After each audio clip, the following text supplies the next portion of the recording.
The town of Kettle Bluff, Dakota Territory, got its first look at Permelia Crowder at 20 minutes past 4 on the afternoon of the 3rd of May, 1885, and the thing it remembered afterward and told to strangers for the next 50 years was the sound the plank made. The boat was the Rose Hilliard, up from Sioux City with flour and nails and a crated threshing cylinder and 11 passengers, and she came in under the bluff on a falling stage with her jackstaff swinging slow across the willows on the far shore, and the whole town went down to the landing to watch it, because in that country in that year a boat coming in was the entire week. There was no wharf at Kettle Bluff.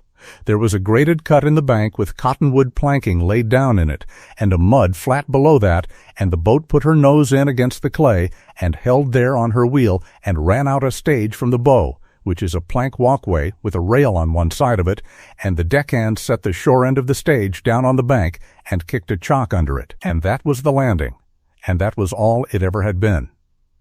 The passengers came off in the order of their consequence. A cattle buyer came off first with a leather case. A young married couple came off after him. A drummer in a checked suit came off with 2 sample trunks and stood at the head of the cut counting his baggage out loud. Then there was a wait, and then the mate said something over his shoulder into the boiler deck stair, and a woman came down. She came down slow, because she came down everything slow, and she came down with one hand on the rail and one hand carrying a rope-handled telescope valise, and she came down sideways, 1 foot at a time, the way a heavy person comes down a plank that has a spring in it. The stage was 14 feet of 2-inch cottonwood with an iron strap along the middle, and it had been carrying freight and passengers on that boat since March.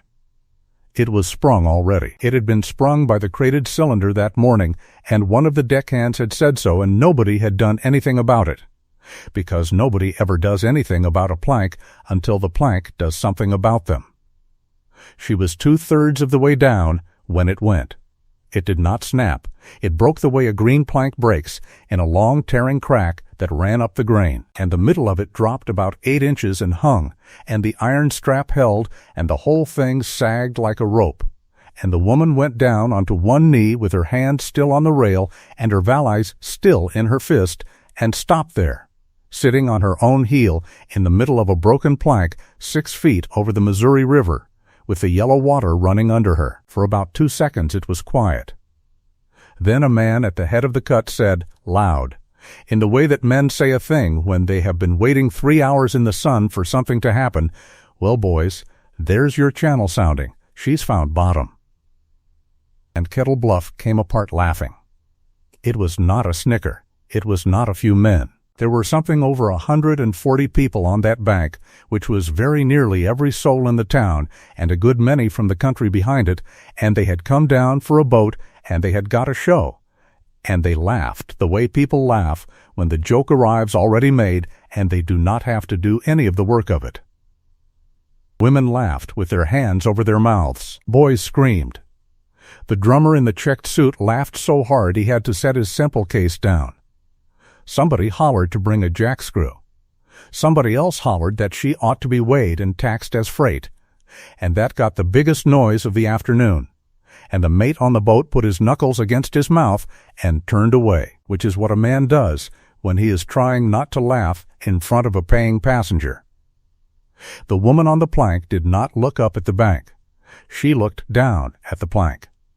That was the first thing about her that anybody ever noticed after her size, and afterward, years afterward, when they told the story on themselves, that was the part they always came to. She got her knee under her, and she stayed low, and she put her free hand flat on the boards, and she looked along the crack, along the length of it, the way a person looks along a rifle barrel, and she moved her hand once, and pressed down, and felt the give of it, and then she moved backward 2 feet toward the boat. Still low, still slow, and put her weight down over the place where the stage crossed the bow rail, which was the only place on that plank that had anything under it. Then she sat down on the rail, and she said to the mate in a voice that was not loud and that carried anyway, "Take her in on the head. Don't lift the shore end. If you lift it, you'll finish her." The mate stopped laughing. He would say later, in a saloon in Yankton, that he had been 11 years on the river and had never once had a passenger tell him how to save a stage, and that the worst of it was that she was right, and that he had known she was right before she got the second sentence out. Because a sprung plank does not break when you load it, it breaks when you unload one end of it and let the other end whip. They took the stage in on the head. 2 deckhands put a line under the middle of it and eased it and walked the shore end off the bank instead of lifting it, and the crack stopped where it was, and the plank was saved and was in service for another 2 months. The woman came off the bow onto the guard and off the guard onto the mud with her valise and stood on the flat and looked up the cut at 140 people who were still going. She was very heavy. There is no honest way to tell this story without setting that down plain at the start of it, and she never in her life permitted anybody to say it delicately in her hearing. So it will be said plainly here, and then it will be let alone. Permelia Crowder was 29 years old that spring. She stood 5 feet 4 inches. She weighed 318 pounds, and she knew it to the pound, because she had weighed herself in December on the hay scale at Tobin's Landing, Indiana, in the last month of her father's life, and had written the figure in the back of his ferry book under the last of his tolls. Because she was a woman who liked a number to be a number. She was thick through everywhere. Her arms were heavy and round, and there was a bar of hard muscle inside them that you could see move when she carried anything. Her hands were wide and short in the finger, and the palms of them were the palms of a person who had handled wet manila rope since she was 9 years old, which is to say that the skin of them was yellow and shining, and there was no feeling left in some of it. Her face was round and full and high-colored, with a deep double chin and a wide mouth and small light gray eyes set well back. And her hair was sandy red, going lighter, and she wore it pinned up under a faded blue cotton headscarf tied behind, and not under a bonnet, because a bonnet takes the wind and a scarf does not. She wore a plain gray work dress that had been let out at the seams twice and turned once, and a wide leather belt over it that had been a harness strap, and men's boots, and she carried the valise in one hand and a coiled lead line over her shoulder, which nobody on that bank recognized, and which was, as it turned out, the most important thing anybody brought into Kettle Bluff that year. She went up the cut. It is a steep cut, and she went up it slow, and she went up it with everybody watching her go up it, and about halfway she had to stop and get her breath. And when she stopped, 3 men at the top made a business of shading their eyes and looking at the sky and remarking that there was a fine chance of an earthquake. She got to the top. She set the valleys down. She waited. She waited standing perfectly still, with her hands hanging at her sides and her chin level and her face giving out nothing whatever, no anger and no shame and no appeal. And she waited for the laughing to run itself out the way a person waits out a rain squall under a tree, without any expression at all, as though the weather were happening to somebody else and she had only stepped in out of politeness. It takes a long time for a crowd of 140 to get tired. It always takes longer than the people in it think it will. But it ran down finally, the way they all do. First the women, and then the men, and last of all the boys.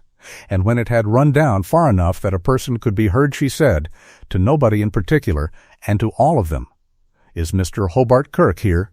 to meet the boat. And the bank of the Missouri River at Kettle Bluff, Dakota Territory, went quiet in the particular way that a place goes quiet when everybody standing in it knows the same thing at the same moment, and not one of them wants to be the one to say it.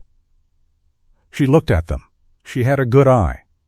She saw the quiet go across those faces like a shadow going across a field, and she saw 2 women turn their heads and look at each other, and she saw a big man in the front rank take his hat off, and she knew before anybody spoke, and she said afterward that she had known, and that she had gone on standing there anyway, because there was nothing else to do with the next minute but stand in it. The man who took his hat off was August Fenno, who kept the store. A square German of 50 with a bald sunburned head and a short white beard, and he came forward through the crowd holding the hat against his chest with both hands, and he said, "Ma'am, are you a relation of his?" She said, "I am the woman he sent for. I have got his letter."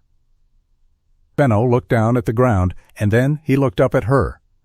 And he did the decent thing, which is the direct thing, and he said, "Hope Kirk is dead, ma'am. He drowned in the ice run on the 29th of March. It'll be 5 weeks Friday."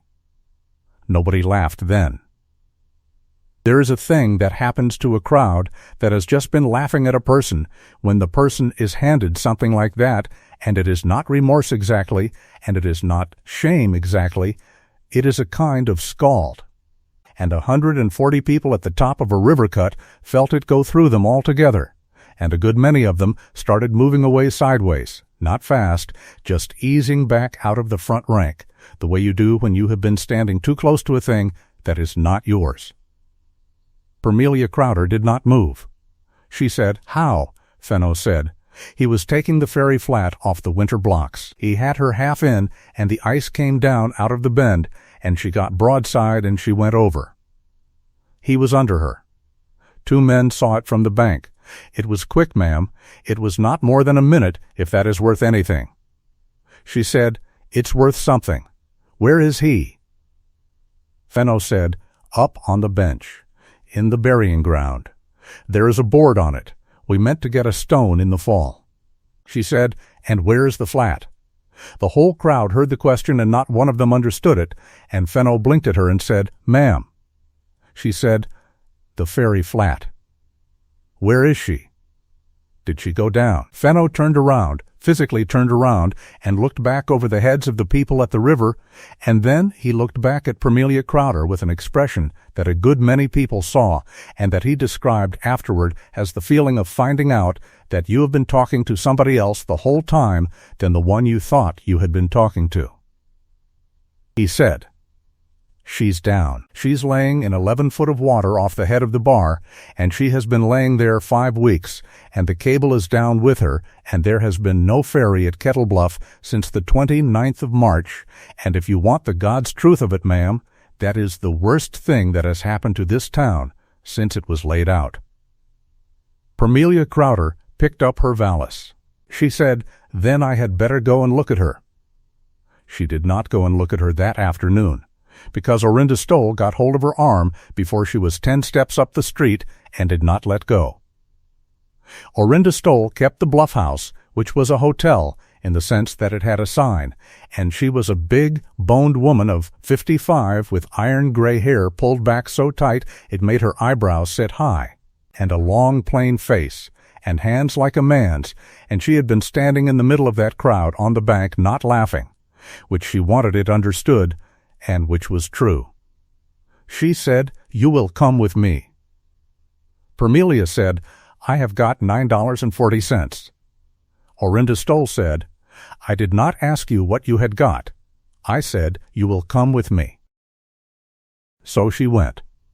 And that is how Permelia Crowder came to sit at a kitchen table in the back of the Bluff House with a cup of coffee in front of her and a plate of cold pork and bread she did not touch for 20 minutes, while the town outside went up and down the street telling each other what had happened at the landing and getting it wrong in about 4 different ways before dark. She had a letter in the valise, and she took it out and put it on the table and pushed it across, because she had understood in the first minute that in a town that size a thing is either told straight by you or told crooked by everybody else, and she had decided, standing on that mud flat, to tell it straight and get it over.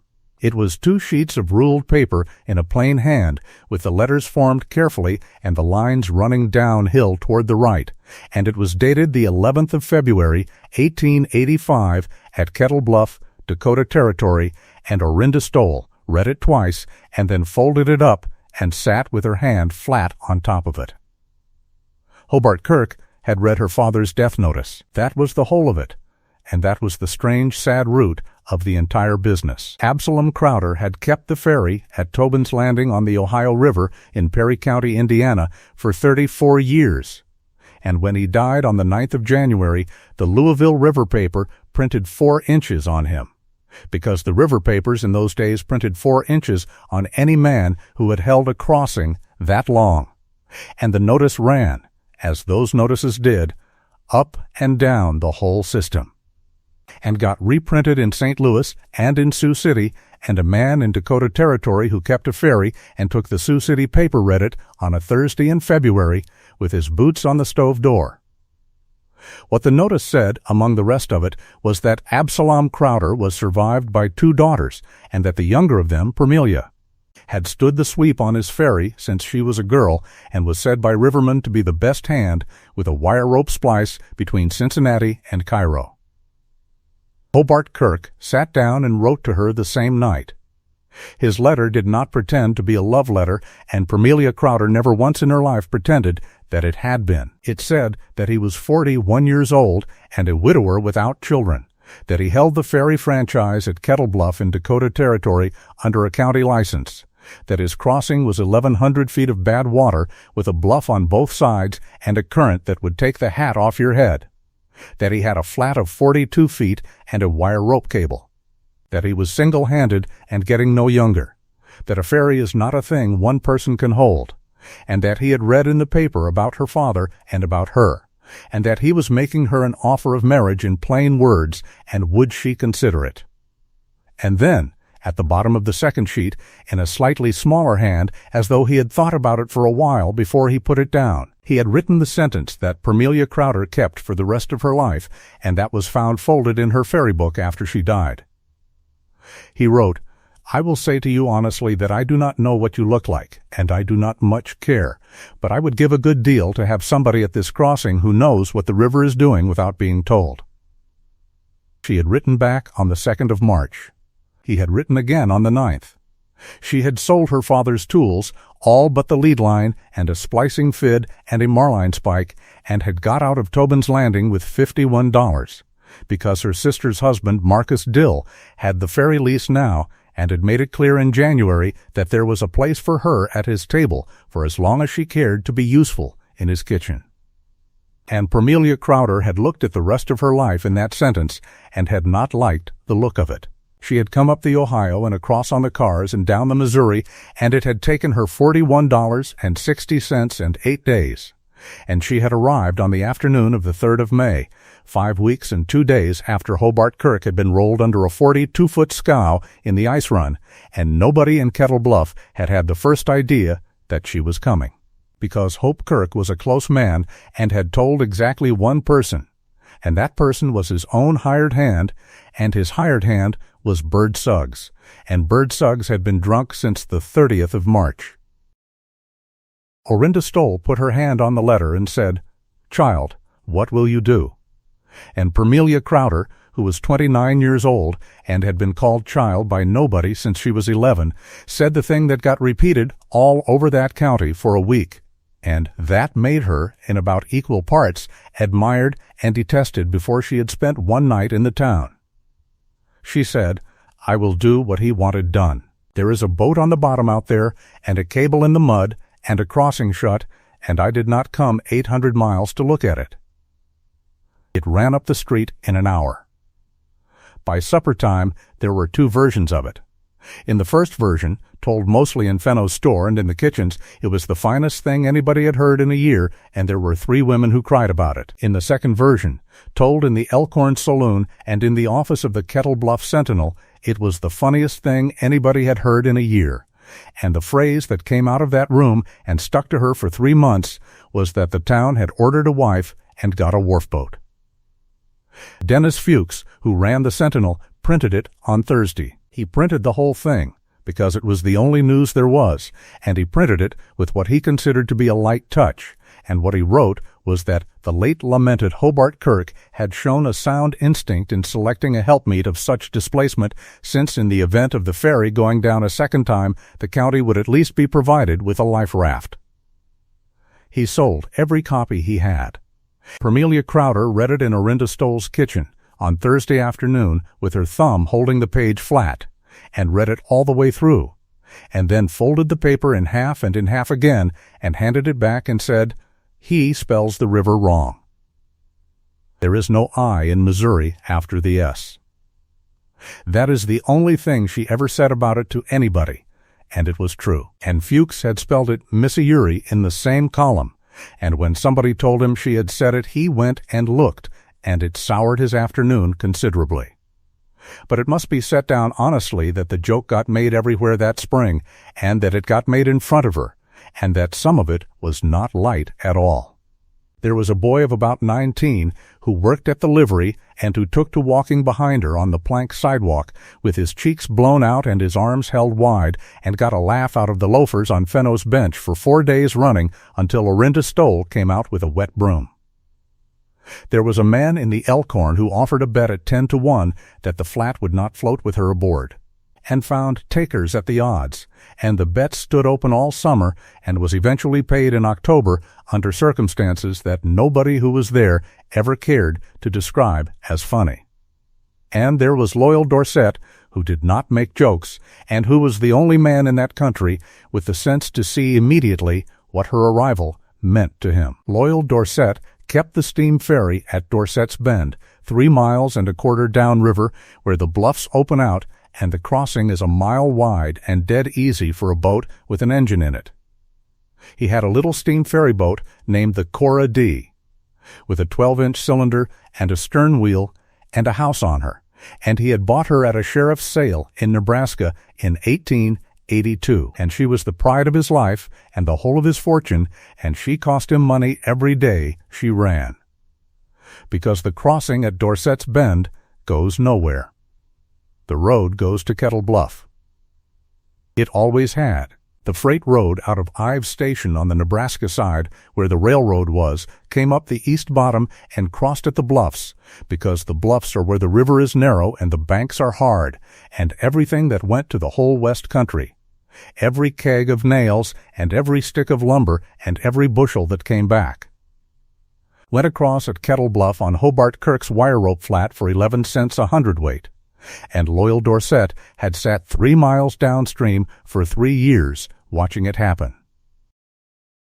And then on the 29th of March, the ice had taken Hobart Kirk, and for 5 weeks and 2 days every wagon in that country had gone the long way around to Dorset's Bend and paid loyal Dorset's tariff, which was $1.25 a wagon against Kirk's 50 cents, and loyal Dorset had done more business in April than in the previous 2 years put together, and had a petition already drawn and lying in his desk asking the Board of County Commissioners to declare the Kettle Bluff crossing abandoned and to grant him an exclusive franchise for the whole reach, 5 miles up and 5 miles down.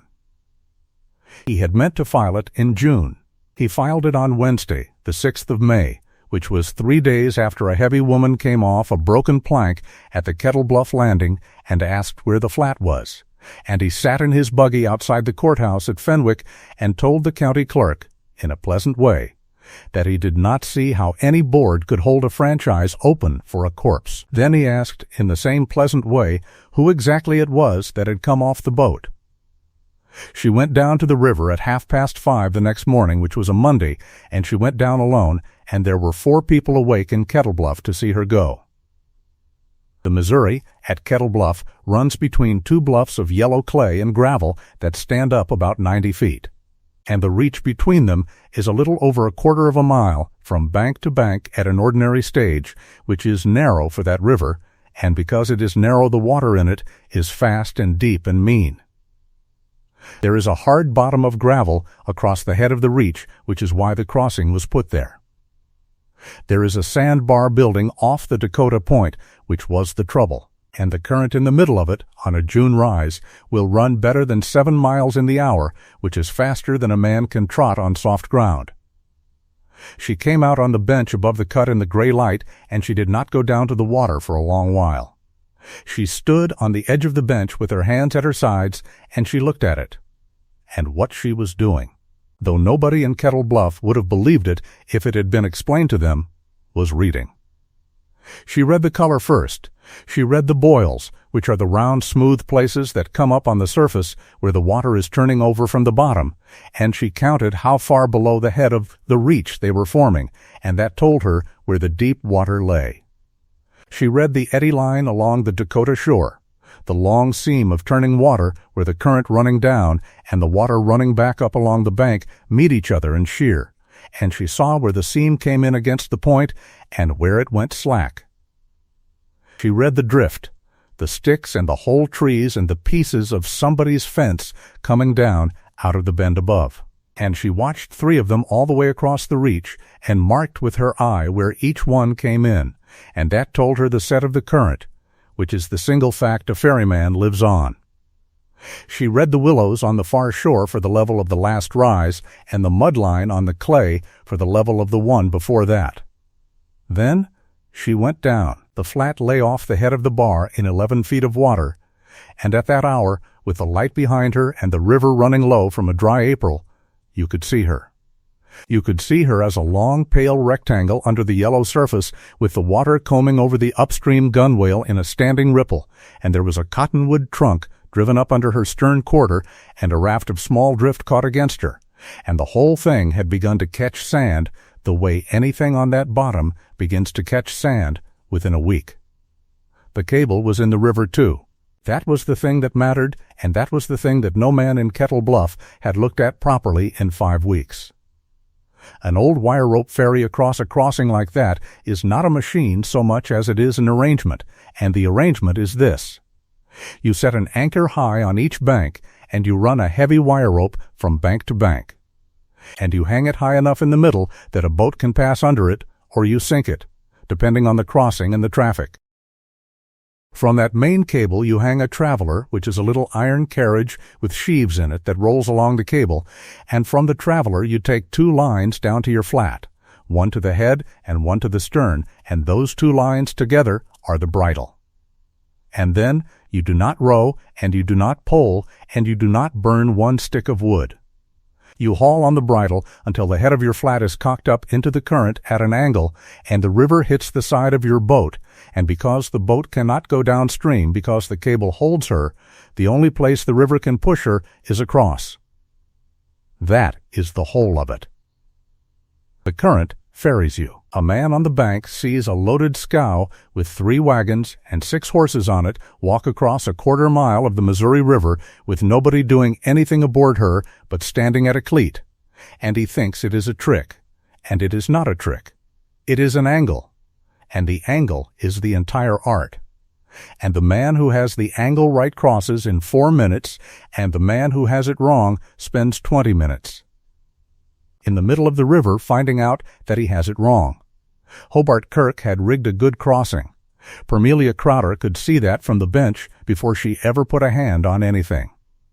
The anchor on the Dakota side was a set of 3 cottonwood posts 8 feet in the ground with a deadman log behind them, well up on the bench and well back from the cut. The rope was 7/8-inch iron wire, 1,140 feet of it, and it was a good rope and it was not old. But when the flat went over in the ice run she had taken the bridle with her, and the bridle had snubbed the traveler hard against the cable, and the cable had come down off the Nebraska anchor. Not the whole anchor. The head of it had cut out of the eye of the shore socket and whipped, and the cable now lay in a great slack curve on the bottom of the Missouri River with about 200 feet of it buried in sand off the Nebraska point, and the rest of it standing up out of the water at the Dakota anchor like a fishing line with the fish gone. That was the condition of the Kettle Bluff crossing on the morning of the 4th of May, 1885. A sunk flat, a fouled cable, both aprons rotten, and no man in the town willing to go into 11 feet of Missouri River water in May for any money you could name. She went along the bank for 400 yards downstream and back, and she stopped at the tie-up and looked at the aprons, which are the hinged ramps that let a wagon come off a boat, and which were pine and were rotten in both ends, and she put a boot on one of them and pushed and heard what she needed to hear. Then she went out on the bar as far as she could go and stood in the water to the knee, which is one of the things about that river that people who have not seen it do not credit, that at an ordinary stage you can wade out 50 yards on a bar with a 1/4 mile of drowning water another 20 feet beyond your toes, and she unwound the lead line off her shoulder. The lead line was her father's. It was a piece of cod line about 30 feet long with a 7-pound tapered lead on the end of it, and it was marked. It was marked in the old way, in leather and cloth and calico at 2 fathom and 3 fathom and 5, and the marks were the marks Absalom Crowder had put on it in 1868, and she had learned to read them with her fingers in the dark before she had learned to read a book in the daylight. She swung it. She swung it the way a river hand swings it, in a low circle, with her whole body turning and the weight going out ahead of her and hitting the water with a small, flat sound, and she let it go down and took the slack up and read the line as it came under her hand, and then she brought it in and took 4 steps and swung it again. She sounded that head of the bar for 1 hour and 10 minutes. 3 men came down out of the town to watch, and then 5 more, and by 7 o'clock there were probably 20 on the cut and along the bank, and every one of them had come down because word had gone through the 2 streets that the fat woman was out in the river throwing something at it. They watched her for the better part of 1 hour. Nobody hollered anything at her. It is a curious thing about a crowd that when a person is plainly doing a thing that has a system in it, and doing it the same way over and over, the wish to holler goes out of most people, even when they have no idea on earth what the system is. At about 7:10, she came up out of the water and stood on the bar, coiling the line and looking back at the reach. And a man named Ambrose Teague, who had a place 5 miles out on the West Road, and who had been at the landing on Saturday and had laughed as loud as anybody, called out to her from the bank, and he did not call it out ugly, he called it out honestly puzzled, which was the beginning of everything, and what he called was, "Ma'am, what in the world are you doing?" And Parmelia Crowder said, "I am finding out whether this crossing is worth $200 or whether it is worth nothing. Would you like to hear it?" 20 men said they would. She came up the bar and stood at the foot of the cut, with the line over her shoulder and the hem of her dress heavy with water and hanging on her, and she told them, and it took her about 4 minutes, and it was, by common agreement afterward, the first time anybody in Kettle Bluff had ever heard the river they lived on described by somebody who knew what it was. She said the bar was building. She said it had built about 30 feet out from the point since the ice went, and it would build another 60 by August, and that inside of 2 years the head of the crossing would be a mud flat, and the landing would have to move upstream or die. She said there was a hard gravel bottom in the middle of the reach, which was good, and that the deep water was not in the middle. It was 2/3 of the way over toward Nebraska, and it was 22 feet at that morning stage, and it would be 34 in June. She said the eddy along the Dakota shore ran 180 yards and went slack at the lower end of the tie-up, which meant a boat coming back could be walked up inside it without fighting anything, if a man knew to use it, and that from the look of the mud on the aprons Hobart Kirk had known it and had used it. She said the cable was sound and could be got up. She said the flat was on hard bottom on her bilge and was not broken, because if she had been broken the drift raft would have gone through her instead of piling against her. And then she said the thing that Ambrose Teague repeated in every kitchen in that township for a month, and that made her, from that morning, a thing the county could not simply laugh at and put down again. She said, "Gentlemen, you have not lost a ferry. You have got a ferry laying on the bottom in 11 foot of water with everything on her that she needs. And the only reason she has been down there for 5 weeks is that not one of you has been willing to get wet." The county seat was at Fenwick, 14 miles northwest, across the tableland, and the Board of County Commissioners sat on the 2nd Tuesday of the month, and on the 2nd Tuesday of May, 1885, they had 2 pieces of business before them, and both of them were the ferry. Parmelia Crowder went up on Monday afternoon in Ambrose Teague's wagon and stayed the night with Teague's married sister and walked into the courthouse at 9 in the morning with her father's ferry book under her arm. Loyal Dorset was already there. He had come up in a buggy with a top on it, and he had a lawyer from Yankton with him named Spears. And he was sitting on the near side of the room in a black frock coat and a figured waistcoat with his hat on his knee, and he stood up when she came in and bowed and pulled a chair out for her and said, in a voice that carried to every man in that room, "Ma'am, allow me. And permit me to say that this county owes you its sympathy and that you have mine entire." He was 45 years old and smooth all over, with dark hair oiled and parted in the middle, and a full dark mustache, and the pale indoor face of a man who has other people handle his ropes, and he was, in his own estimation and in the estimation of a good many, the coming man of that country. He had a store interest at Dorset's Bend and a Half section under the plow and the Cora D. At the landing, and he was on the school board. And he was not a fool. And he had understood in 3 days what it had taken the town of Kettle Bluff 3 weeks to understand, which was that the whole future of every acre on the west side ran through a quarter-mile of water, and whoever held that quarter-mile held the country. The chairman of the board was Owen Trammell, a cattleman of 60 with a white spade beard and a stiff hip, and he read the 2 petitions out loud. The first was Dorset's. It asked the board to find the Kettle Bluff crossing abandoned by reason of the death of the licensee and the cessation of service for a period exceeding 30 days, and to grant to loyal Dorset an exclusive ferry franchise upon that reach of the Missouri River from a point 5 miles above to a point 5 miles below the town of Dorset's Bend for a term of 10 years, on his undertaking to maintain steam service and to erect a good landing at the Kettle Bluff bench within 18 months. The second was Permelia Crowder's, which she had written out herself in Orinda Stoll's kitchen on Sunday night on a sheet of the Bluff House letter paper, and which asked the board to grant to her the license held by Hobart Kirk, deceased upon the same terms and the same tariff, and stated that she was competent to work it. Spears, the lawyer, went first, and he was brief, and he was courteous, and he was murderous. He said that the board would recognize that no personal reflection whatever was intended. He said that the applicant was a stranger to the county of exactly 1 week. He said she was unmarried and unconnected and had no property in the territory. He said that a ferry license carries with it a bond in the sum of $500 conditioned upon the safe carriage of passengers and the payment of damages, and that a bond must have sureties, and that sureties are men of substance who will put their names to a paper. And he asked the board, with respect, whether it had before it any evidence that any man in the county was prepared to become surety for this applicant.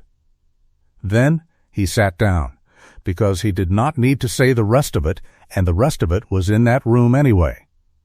Every man on that board had heard about the plank. Owen Trammell asked her if she had anything to say.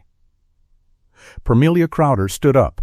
She said, "I have kept a ferry since I was 9 years old. My father kept the crossing at Tobin's Landing, Indiana, on the Ohio River for 34 years, and I stood on his boat for 20 of them, and I ran it for the last 3, when his hands were gone with the rheumatism, and there is not a man on the Ohio between Kennelton and Owensboro who will tell you different.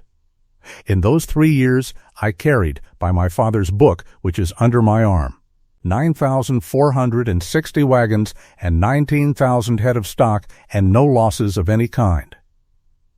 She said, "I can splice wire rope. I can set a bridle. I can lay an apron so a nervous team will walk on it. I can sound a crossing, and I have sounded this one, and I will tell this board something it does not know, which is that the bar at Kettle Bluff will close that landing inside of 2 years, and the landing will have to be moved 140 yards upstream to the gravel, and whoever holds that crossing had better be somebody who knows it now, instead of finding it out in 1887. She said, as to a bond, I have not got $500, and I have not got a surety, and I am not going to stand here and pretend to you that I have. And she said, as to the other thing, which nobody in this room has said out loud, I will say it for you. I weigh 318 pounds. There is not one thing about a ferry boat that is made worse by that, and there are 2 that are made better. And if any gentleman would like me to explain which 2, I will do it now, and I will do it slow." Nobody asked her to. The board went out for 11 minutes and came back and did what boards do, which was neither thing. They found that they had no power to declare the Kettle Bluff crossing abandoned while the estate of Hobart Kirk was unadministered in the probate court, and they laid Dorset's petition over to the July term. And they found that they could not grant a license to an applicant without a bond, the statute being plain, and they laid Permelia Crowder's petition over to the July term as well, and Owen Trammell said, not unkindly, that if the lady could produce 2 good sureties by the 14th of July, the board would consider her application on its merits. Then everybody went out into the hall, and Loyal Dorset came up beside her at the top of the courthouse steps and took his hat off and stood with her looking out over the roofs of Fenwick and made her an offer. He offered her $40 for the cable, the flat, the anchors, and the aprons as they lay, and he offered her a place aboard the Cora D as a deckhand at $10 a month, and found, and he said it kindly, and he meant the $10 honestly. And he said, "Ma'am, I will be straight with you. In 18 months there will be one crossing on this reach, and it will be mine. And there is no shame in the world in coming to work at it, and I would rather have a river hand than 3 farm boys." Parmelia Crowder said, "What will you charge them?" He said, "Ma'am." She said, "When there is one crossing on this reach, and it is yours, what will you charge a wagon?" Loyal Dorset smiled at her, and it was not a cruel smile. It was the smile of a man who thinks he has been asked a question by somebody who cannot follow the answer. And he said, "What the traffic will bear, of course. That is business." And Parmelia Crowder put her father's ferry book under her arm and said, "A ferry is not a business. A ferry is a piece of the road that happens to be wet." My father took 50 cents off a man for 34 years when he could have taken $2 off him in a flood, and when he was buried the whole of Perry County came, and there were 200 rigs on that hill. You go and be a business, Mr. Dorset. I am going to go and be a piece of the road. She walked down the steps. It is worth saying because it is true and because the story is worth nothing if it is only told on one side, that Loyal Dorset stood at the top of those steps and watched her go down them, and that he did not laugh, and that he said something to Spears that Spears repeated afterward. And what he said was, "That woman is going to give me trouble." She came back to Kettle Bluff on Tuesday night with nothing, and on Wednesday morning the refusals began in earnest. August Fenno would not sell her rope on credit. He was ashamed about it, and he said so twice, but he had a note at the bank at Ives Station himself, and April had nearly finished him, because when the ferry stopped his trade stopped, and he could not carry anybody that spring, and he said, "Miss Crowder, if you had the license, I would give you the store. But you have not got the license, and if I let you have $40 of goods against a license you may never get, my wife will have my hide, and she will be right." The bank at Ives Station would not talk to her at all. She crossed at Dorset's Bend on the Cora D, paying her 10 cents like anybody, and walked 3 miles up the Nebraska bottom, and the cashier heard her for 6 minutes and told her that the bank did not lend on drowned property. The blacksmith at Kettle Bluff, a small, furious Welshman named Reese Hollifield, would not make her the shore socket and the 2 clamp plates she wanted. Not because he did not like her, but because he had been Hobart Kirk's friend. And he said, with his eyes wet and his voice going up, that Hope Kirk was laying up on that bench under a board because of that crossing, and that he would not put his hand to one bolt of it for a woman, and that he would take his shop apart with a hammer before he helped to drown a second one. She said, "Mr. Hollifield, do you think I am going to drown?" He said, "I think that river does not care what anybody thinks." She said, "No, it does not." That is the only fair thing about it. And the 12 men she asked, one at a time over 4 days, to help her raise a 42-foot scow out of 11 feet of water, all 12 of them said no. Some said no politely, and some said no with a joke. And one of them, a freighter named Job Winslow, whom we will come to, said no in the flattest terms of anybody, and then went home and did not sleep well. By Saturday, the 10th of May, Parmelia Crowder had been in Dakota Territory 1 week. She had $6.15.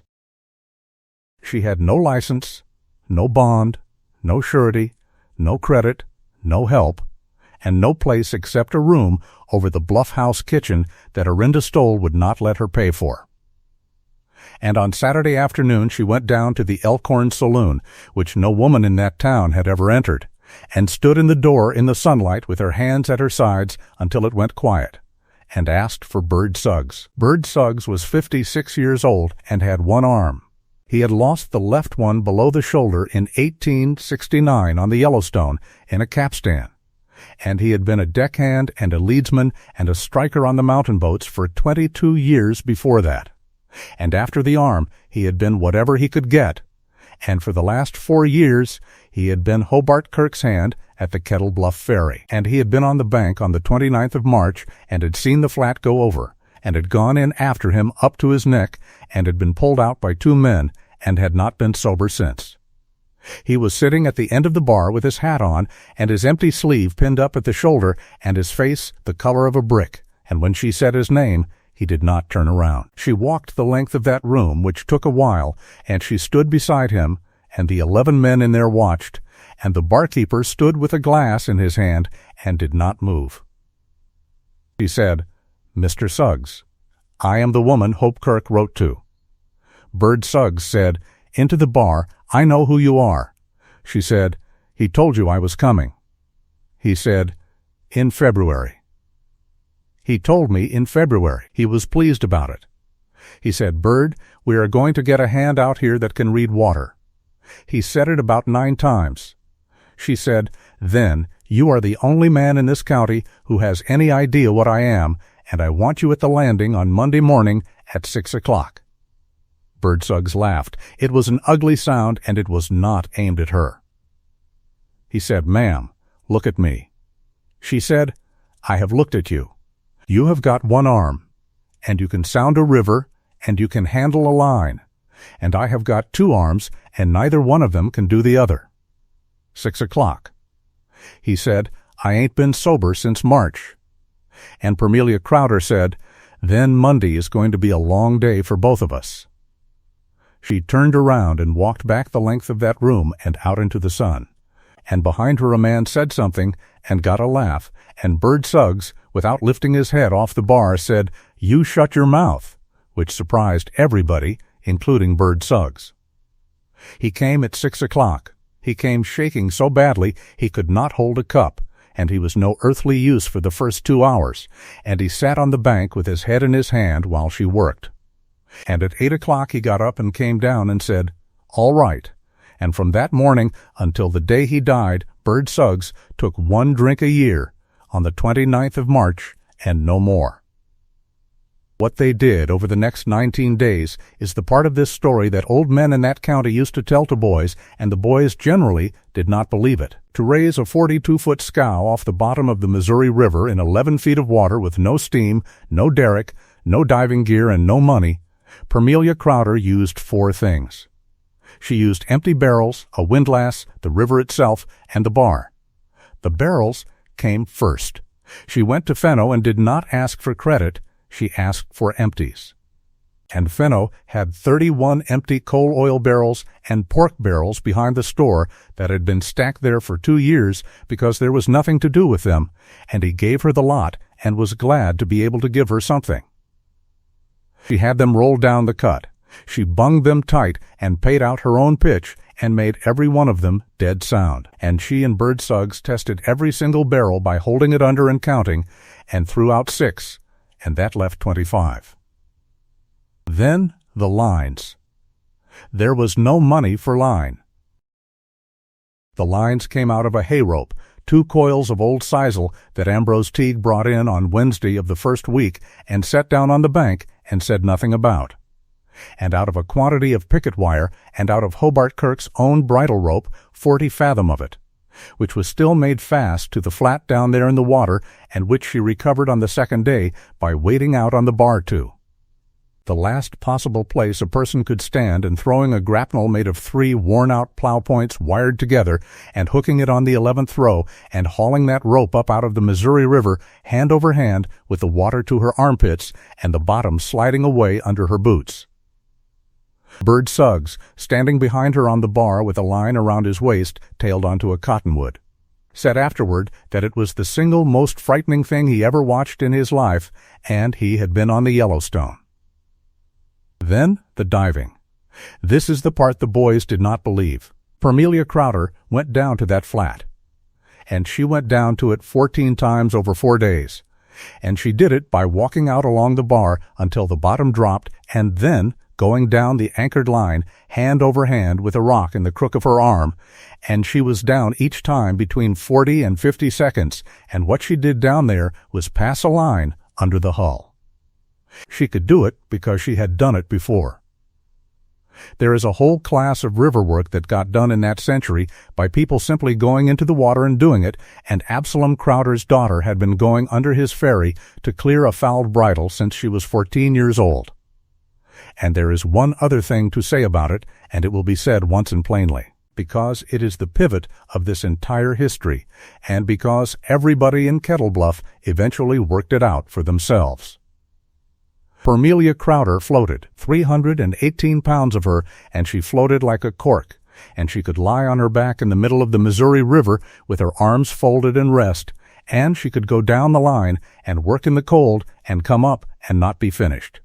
Because the thing that made 140 people laugh at her on the 3rd of May was, in the water, the plainest possible advantage. And she had known that since she was a child.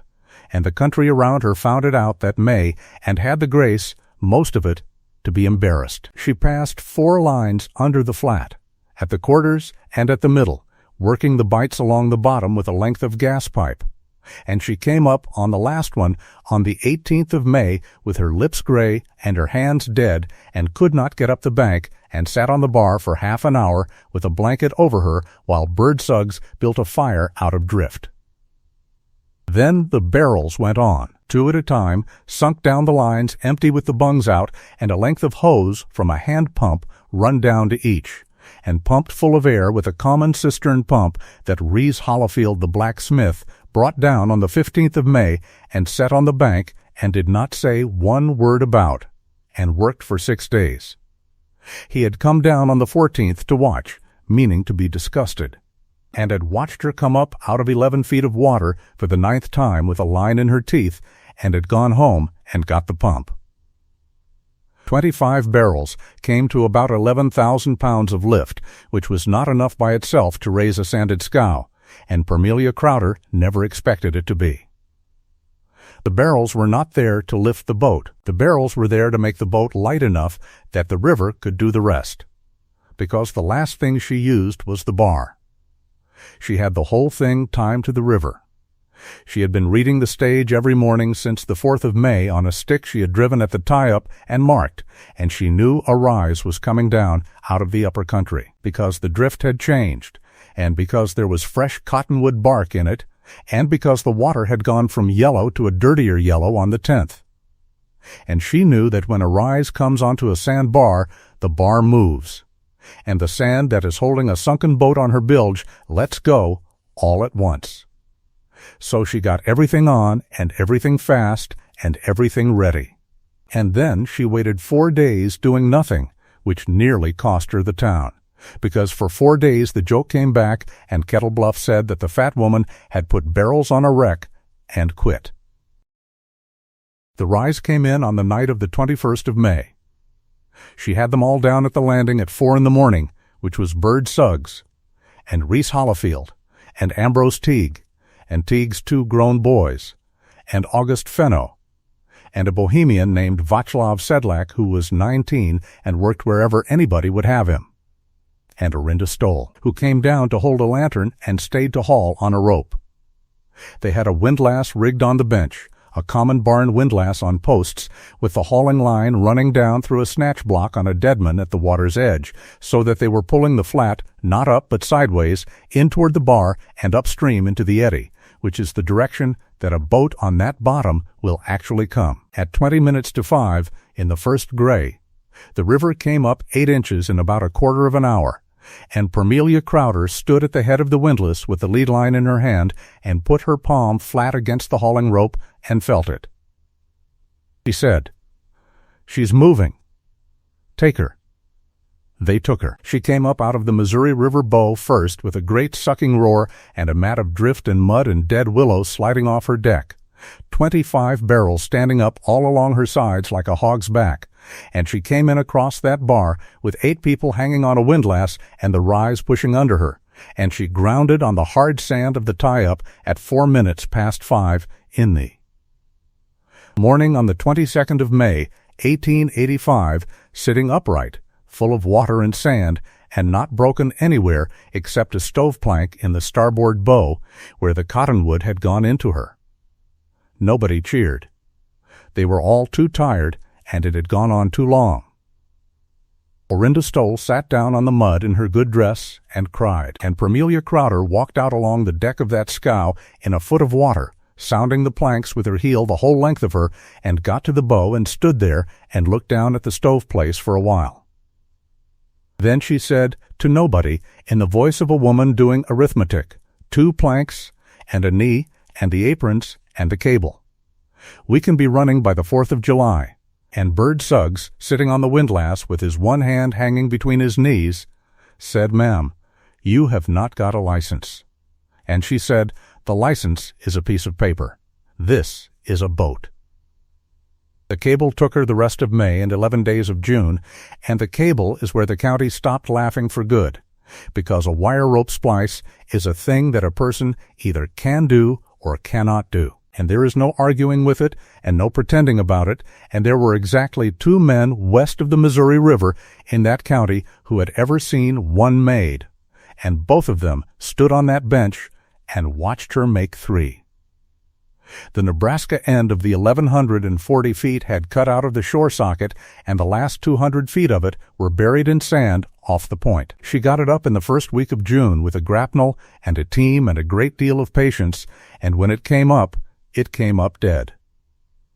Iron wire rope that has lain 5 weeks in Missouri River sand comes up looking like something dug out of a barn floor, and about 80 feet of the bitter end of it was broomed and kinked and had 6 strands started, and it was, in her father's word, ruined. So she cut off 80 feet and threw it away, and that left her a cable 80 feet too short for the crossing, and there was no money for 80 feet of 7/8 inch iron wire rope, and there never was going to be.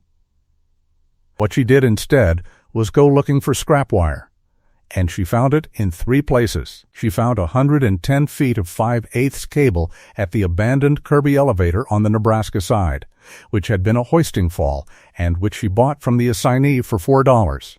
And she found 60 feet of good 7/8 in Reese Hollifield's back lot, where it had been used as a well curb. And she found the last of it, which was the piece that mattered, in the most unlikely place in the county, which was in Loyal Dorset's scrap pile at Dorset's Bend, where there lay a coiled 40-foot length of 7/8 that had come off the Cora D's steering gear. She walked down there on the 2nd of June and asked him for it and offered him $2. Loyal Dorset looked at her for a while. He was not a stupid man, and he understood perfectly well that he was being asked to sell the rope that would reopen his competition, and he stood there in the sun by his own woodpile turning it over, and what he finally said was, "Ma'am, if I say no to you, you will tell it in Fenno's store, and I will be the man who would not sell a widow 40-foot of dead rope. Take it. $2, and I will tell you honestly that I am only doing it because it is cheaper than the story." She paid him the $2. It is a fact worth keeping that she never once told that story on him in 50 years, and that it only got told at all because Spears the lawyer was standing in the door of the office and heard the whole thing and could not keep it.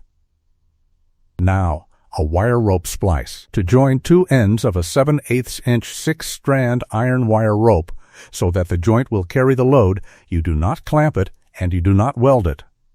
You unlay the strands of both ropes for a long distance, 12 or 14 feet, and you cut the hemp heart out of each, and you marry the 2 ends together, strand between strand. And then you take 1 strand of the one rope and unlay it further, and lay the matching strand of the other rope into the groove it came out of, running it down for 4 or 5 feet, and you cut and tuck the ends, and you do that 6 times in both directions, so that the finished splice is 28 feet long, and there is no place in it where more than 1 strand is cut. And when it is finished, the rope is very nearly as strong there as it is anywhere, and it will run through a sheave, and a man looking at it from 6 feet away cannot find it. It is brutal work, Every strand is a live spring under tension that wants to open your hands, and you are working with a marline spike and a wire fid and a pair of nippers in your bare palms. And it takes a strong person a full day for one splice, and Permelia Crowder did 3 of them in 9 days on a pair of trestles on the bench above the Kettle Bluff landing in the sun. With her scarf pushed back and her hands bleeding through the wrappings by the 3rd afternoon, and Bird Suggs holding the tension with his one arm and a rope tail. By the end of it, there were never fewer than 15 people up on that bench watching, and on Sunday, the 7th of June, there were something over 60, because it had got around, and because there is nothing in the world so watchable as a person doing skilled work with their hands. The Sentinel came down. Dennis Fuchs came down on the 5th of June with his notebook, meaning to write another light column, and he stood on that bench for 2 hours and 50 minutes, and he did not write a light column. What he wrote and what he said in type himself on Wednesday night has been quoted in that county ever since, and it is the reason Dennis Fuchs is remembered at all. He wrote, "This paper made a joke in May about the lady at the Kettle Bluff landing. The lady has not answered it, and does not appear to have thought about it since. We have now spent the better part of an afternoon watching her do a piece of work that no man in this county can do. With her hands cut to pieces, sitting on a plank in the sun, and being obliged for her civility to answer damn fool questions from the editor of this paper the whole time. We withdraw the joke. We will not be printing another one." He put it under the heading, "The Splice." August Fenno cut it out and put it in his store window, and it stayed there 4 years. The rest of that summer was made out of small things, and there were a great many of them. The stove planks in the bow came out, and 2 new ones went in, oak, out of a wagon box that Ambrose Teague took apart. And she set them, and she caulked the whole boat herself, every seam of a 42 by 16-foot scow, on her knees on wet planking with a caulking iron and a mallet, working oakum picked out of old rope by Orinda Stoll and 3 women from the church who sat on the hotel porch through June with their aprons full of it and their fingers going black. The aprons were rebuilt out of green cottonwood, 4 inches thick, hung on strap hinges Reese Hollifield made and would not be paid for. And she made them longer than Hobart Kirk's had been, 11 feet instead of 8. And she made them wider, and when Ambrose Teague asked her why, she said, "Because a horse will not walk down a short, steep plank onto water he can see moving. And if you make him do it twice, he will not come back the 3rd time, and half of what a ferry sells is a horse that will walk aboard without being fought." Teague thought about that for 1.5 miles on the road home, and told his wife it was the smartest thing he ever heard a person say about a business. The shore socket, the iron eye on the Nebraska side that had cut out and started the whole disaster, she would not have repaired. She had it made new, and she designed it herself, and she drew it in the mud with a stick for Reese Hollifield, and it was a heavy forged clevis on a swivel with a thimble in the eye so that the wire rope was not bearing on a sharp corner but on a smooth curve, and it cost Hollifield 4 days. He would not take money for that either, and when she came at him about it the 3rd time, he lost his temper entirely and shouted at her in front of 6 people that Hope Kirk had put that socket in himself with a cold chisel and no thimble in 1882, and that he, Reese Hollifield, had looked at it in 1883 and had said nothing, and that if she wanted to pay him for it, she could go up on the bench and pay him at the board, and then he went inside and shut the door. She went up on the bench that evening and stood at Hobart Kirk's grave for about 1/4 of an hour. There is no record of what she thought about, and she never told anybody. The board had his name and the dates and nothing else on it. She had a stone put up in 1889 when she could afford it, and the stone says his name and the dates, and underneath, one line that she chose, which is, "He kept the crossing." The anchors went in during the last week of June. She would not use Kirk's Dakota anchor, which was 3 posts and a deadman and had been perfectly good, because she had measured the bench and did not like the angle. She moved the whole thing 40 yards upstream and put in 6 posts and 2 deadmen and a great deal more digging than anybody thought necessary, and Vaclav Sedlak dug most of it, and when Bird Suggs said she was making a monument of it, she said the same thing she said all summer, which was, "The day you need an anchor is the day you cannot get to it." The Bohemians came in July. That is a thing that ought to be said properly, because it is the part of this story that the West Side families kept. There were at that time about 40 families out on the west benches between Kettle Bluff and the Snake Creek country, and better than half of them were Bohemian and Moravian. And they had come in 1882 and 1883, and they were poor, and the town did not think a great deal about them, and they crossed at the ferry twice a year and had no voice in anything. And the ferry going down in March had hurt them worse than it hurt anybody in the town, because the town could stand $1.25 at Dorset's Bend, and they could not. And there were families out on those benches who had simply stopped going to the railroad at all, and were burning green cottonwood in June because they could not get coal across. Vaclav Sedlak had been coming down to the landing since the middle of May because there was nothing else to do, and because somebody had told him there was a woman down there raising a boat. In the last week of June, he went home to the bench and told his mother, Barbara Sedlak, what he had seen, and on the 2nd of July there came down the West Road 11 wagons. 11 wagons came down the West Road on the 2nd of July and drew up in a line along the bench above the landing, and Barbara Sedlak got down off the first one. She was a short, square woman of about 48 in a black head cloth with a face like the end of a plank.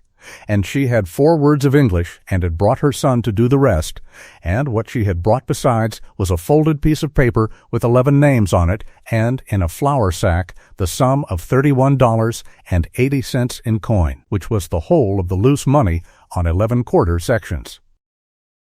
Vaclav Sedlak did the talking and got tangled in it twice. He said, "My mother says the men will sign." She says you want 2 men to sign for $500. She says there is no man out there with $500. She says there is 11 men with a wagon and a team and some cows, and if the paper will take that instead of money, then here is 11 men. Permelia Crowder said, "Sit down. All of you sit down. This is going to take an hour." And then she did the thing that decided it, and it was not the boat, and it was not the splice. She read the statute. She had got the territorial statutes out of the courthouse at Fenwick in the last week of May and had copied out the ferry sections in pencil onto 4 sheets of paper. And she had been carrying those 4 sheets in the front of her father's ferry book for 6 weeks and had read them, by her own account, more than 40 times, and she knew them the way a preacher knows a psalm.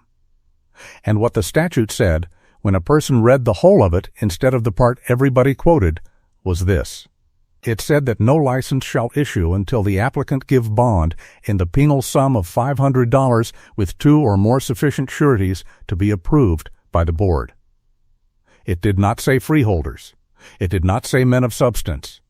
It did not say a surety must be good for the whole penal sum, and Spears the lawyer, on the 12th of May, standing in that courthouse, had said sureties are men of substance who will put their names to a paper, and had let the board and everybody in it understand that he was quoting the law, and he had not been quoting the law, he had been describing a habit. 2 or more sufficient sureties. 11 men whose aggregate property is worth twice the penal sum are 11 sufficient sureties, and the statute set no upper limit on how many names could go on a bond. She said, "Vaclav, tell your mother I want 11 names, and I want a schedule of what each man owns, sworn, and I want it in English and in Bohemian both, and I want every one of them to understand before he signs that if I drown somebody, they can take his team."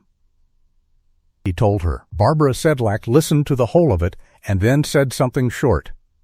Vaclav Sedlak went red and said, "She says, tell her we know what a bond is." We are not children. We had a bridge in the old country. The bond was made out on the 7th of July on 2 sheets of foolscap in Fenno's back room, with Fenno himself writing the schedules, and it was signed by 11 West Side farmers, and then, at the bottom, after everybody had gone, August Fenno put his own name on it, and so did Reese Hollifield, and so, in a hand like a fence falling down, did Bird Suggs, who owned a chest of tools, a shotgun, and $11, and whose name on that paper Permelia Crowder said afterward was worth more to her than any other man's in the territory. The board sat on the 14th of July. The courtroom at Fenwick that morning had upward of 90 people in it and men standing along both walls, because word had gone all over the county and because Loyal Dorset had spent June doing something that nobody had thought to tell her about. He had been out on the west benches with a subscription paper. He had been to 26 families between the 15th of June and the 1st of July, in his buggy, with Spears, and he had made them an offer that was, on its face, a handsome one.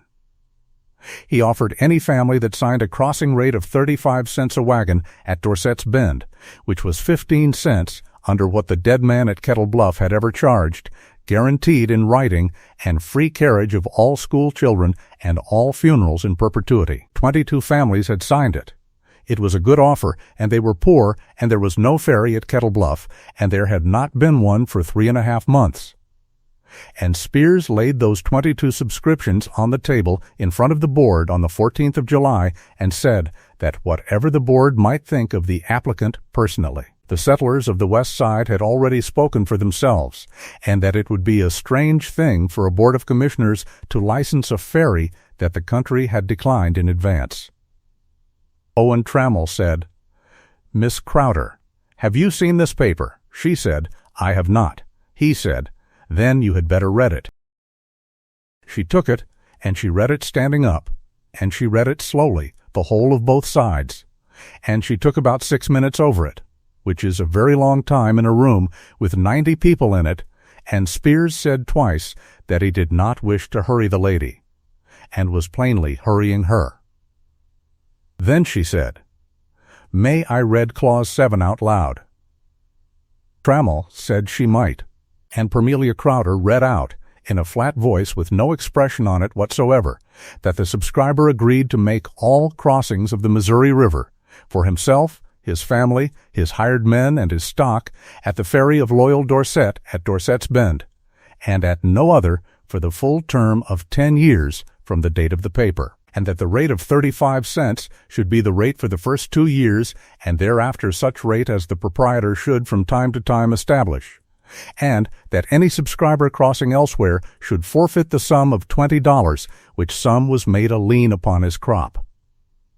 Then she put the paper down on the table and said, "Gentlemen, there is not a man out on those benches who can read that. 2 of them cannot read English at all. They were told 35 cents and school children free, and they signed, and every one of them signed a 10-year exclusive with an open rate after 24 months and a $20 penalty against his wheat.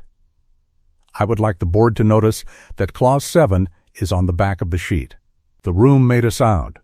Spears got up and said, correctly, that the applicant was not a party to those contracts and had no standing to attack them, and that a man is bound by what he signs.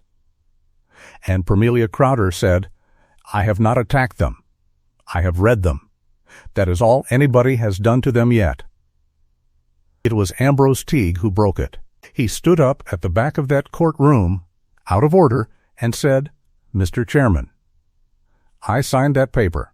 And a man named Halver Nuss stood up and said he had signed it. And Vaclav Sedlak stood up and said his mother had signed it. And a man from Snake Creek said he had signed it, and had been told by Mr. Spears that Clause 7 was a formality about tolls. And he wanted somebody to tell him now, in this room, whether it was a formality about tolls. Spears said that the document spoke for itself.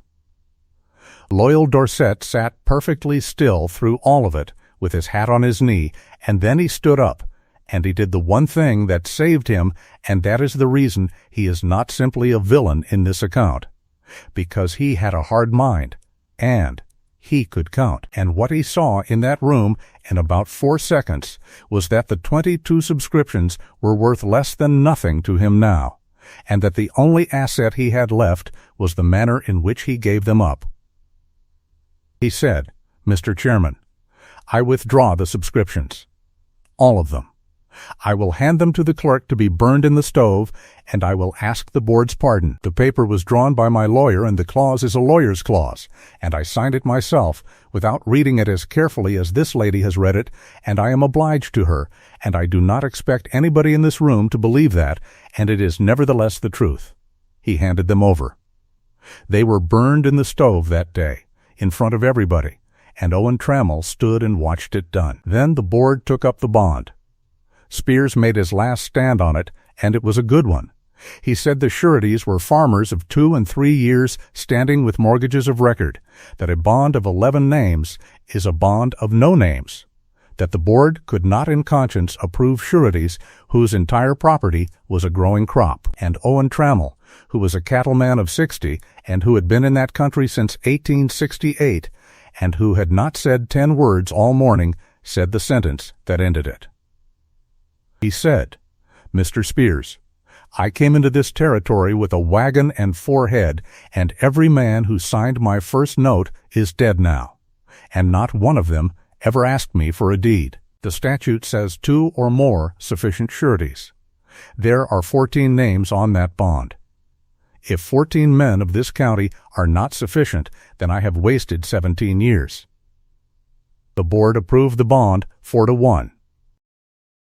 The license of Hobart Kirk, deceased, was declared to have expired with him, which was the law, and a new license was granted to Permelia Crowder of Kettle Bluff for the term of 5 years, at the tariff scheduled being 50 cents for a wagon and team, 10 cents a foot passenger, 10 cents a head of loose stock, and free carriage for the mail. And it was ordered that she maintain the crossing in operation not less than from sunrise to sunset daily, ice and extraordinary flood excepted, on pain of forfeiture. Dorset's petition for an exclusive franchise was denied, and it was denied on a ground nobody had expected, which was that the statutory notice had been published in a newspaper printed at Yankton and not in a newspaper of general circulation within the county, and was therefore no notice at all. Spears had made that mistake in April.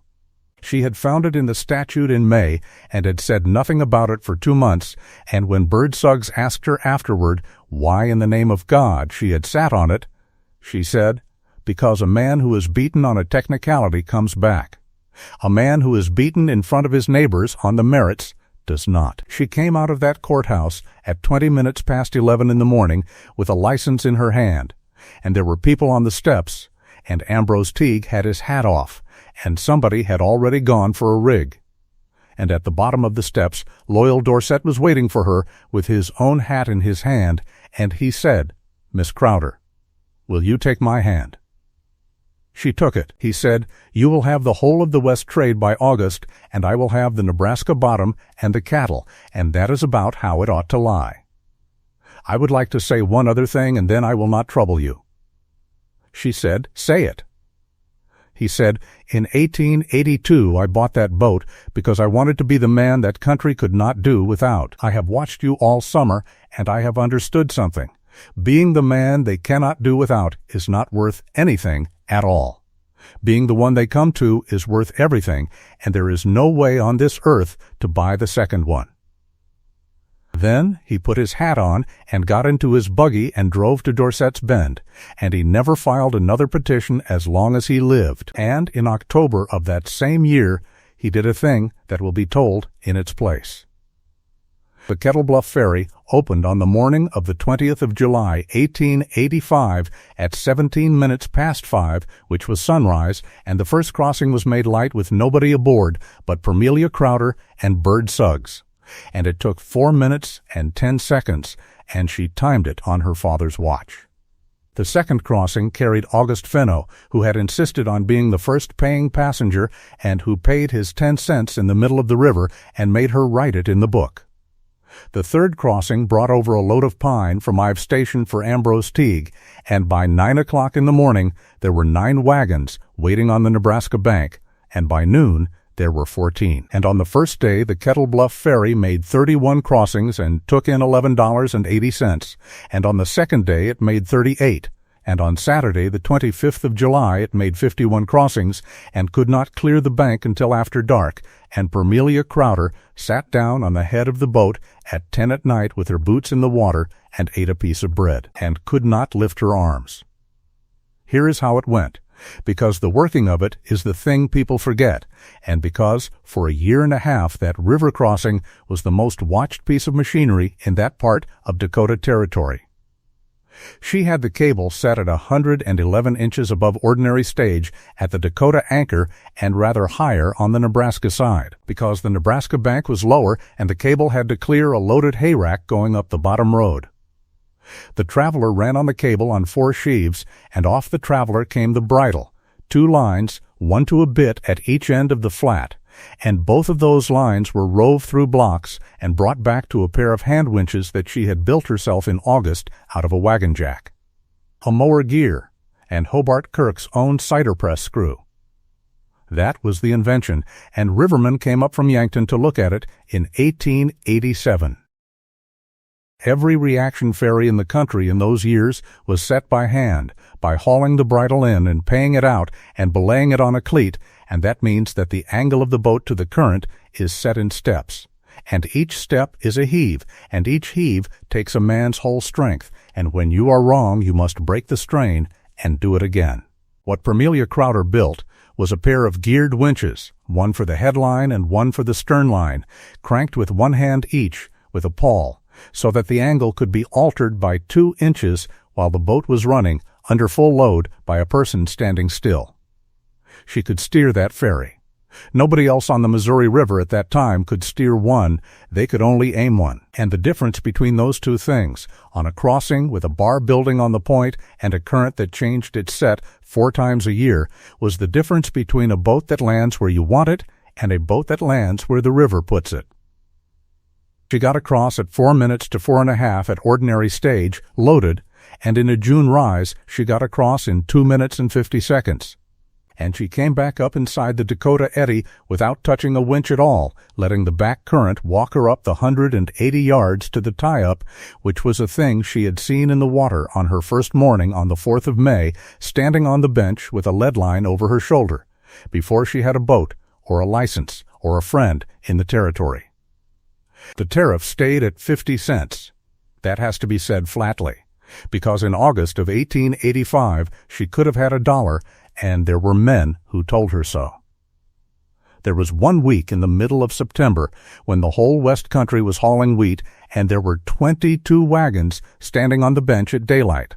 And Dennis Fuchs himself said in print that the ferry was undercharging by half. She kept it at 50 cents for a wagon and team, 10 cents a head, 10 cents a foot passenger, all the years she held the license. And she raised it exactly once, in 1893, by 5 cents, when the cable had to be renewed, and she put a notice in the Sentinel explaining why, with the cost of the rope in it, item by item, freight included. There was no charge ever, in any year, for a doctor, a midwife, a preacher on a sick call, a school teacher, a funeral, or a child going to school. That was her rule from the 20th of July, and it was not a charity, and she would not have it called one. What she said when Fuchs asked her about it for a piece he wrote in 1891 was, "A road does not charge a doctor. I am a piece of road." And there was the book. Absalom Crowder's ferry book had 1 page a day, ruled in 5 columns, and the columns were the crossing, the load, the toll, the stage of the water, and the weather.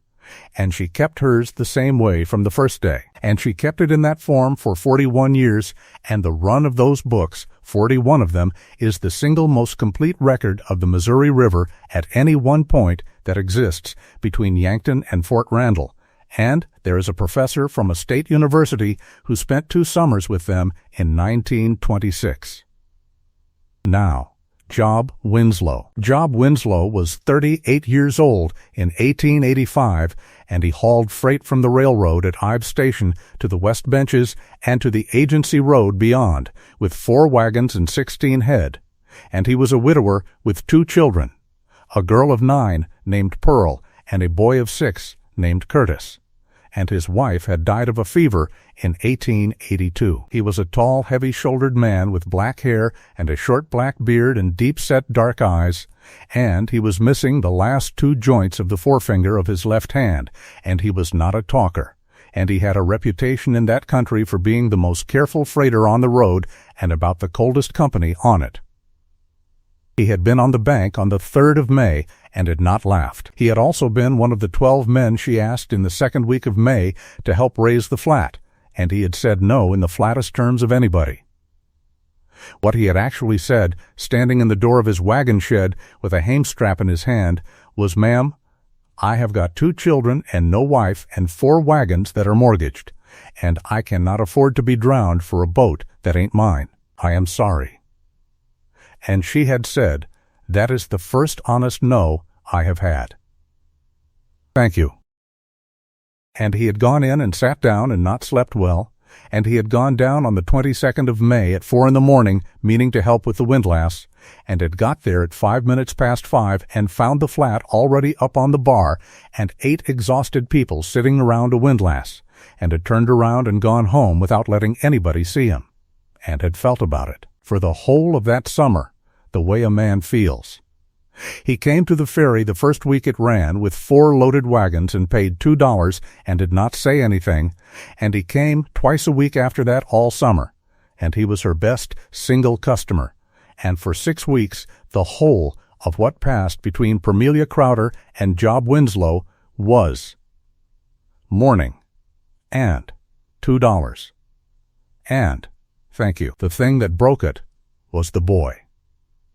Curtis Winslow was 6, and he was afraid of the water, and on the 9th of August he would not go aboard, and Job Winslow had his teams to get across and 40 miles to make and could not stand there, and he got hold of that child by the arm to put him on the boat, and Parmelia Crowder came off the head of the flat and got between them. She did not say anything to the father at all. She got down on her heels in front of that boy, which for her was a considerable operation, and took her a moment, and she said, "Do you know why she does not sink?" The boy said no. She said, "Because she is heavy. That is the whole of it. A boat sinks when there is not enough of her. And there is a great deal of this one. Do you want to know what she weighs?" He said yes. She said 11,000 pounds empty. And there is 431 cubic feet of her in the water when she is loaded, and every one of them is holding up 62 pounds and a half. You put your hand on the gunwale there. Do you feel her push back? He put his hand on it. She said, "That is the river holding her up. It has been doing it since before you were born, and it does not get tired. Now, you are going to sit on that plank with your back against the rack and count the boils. There will be about 9 of them. Tell me how many when we get across." The child got aboard. He counted 7 and told her so with great seriousness in the middle of the Missouri River.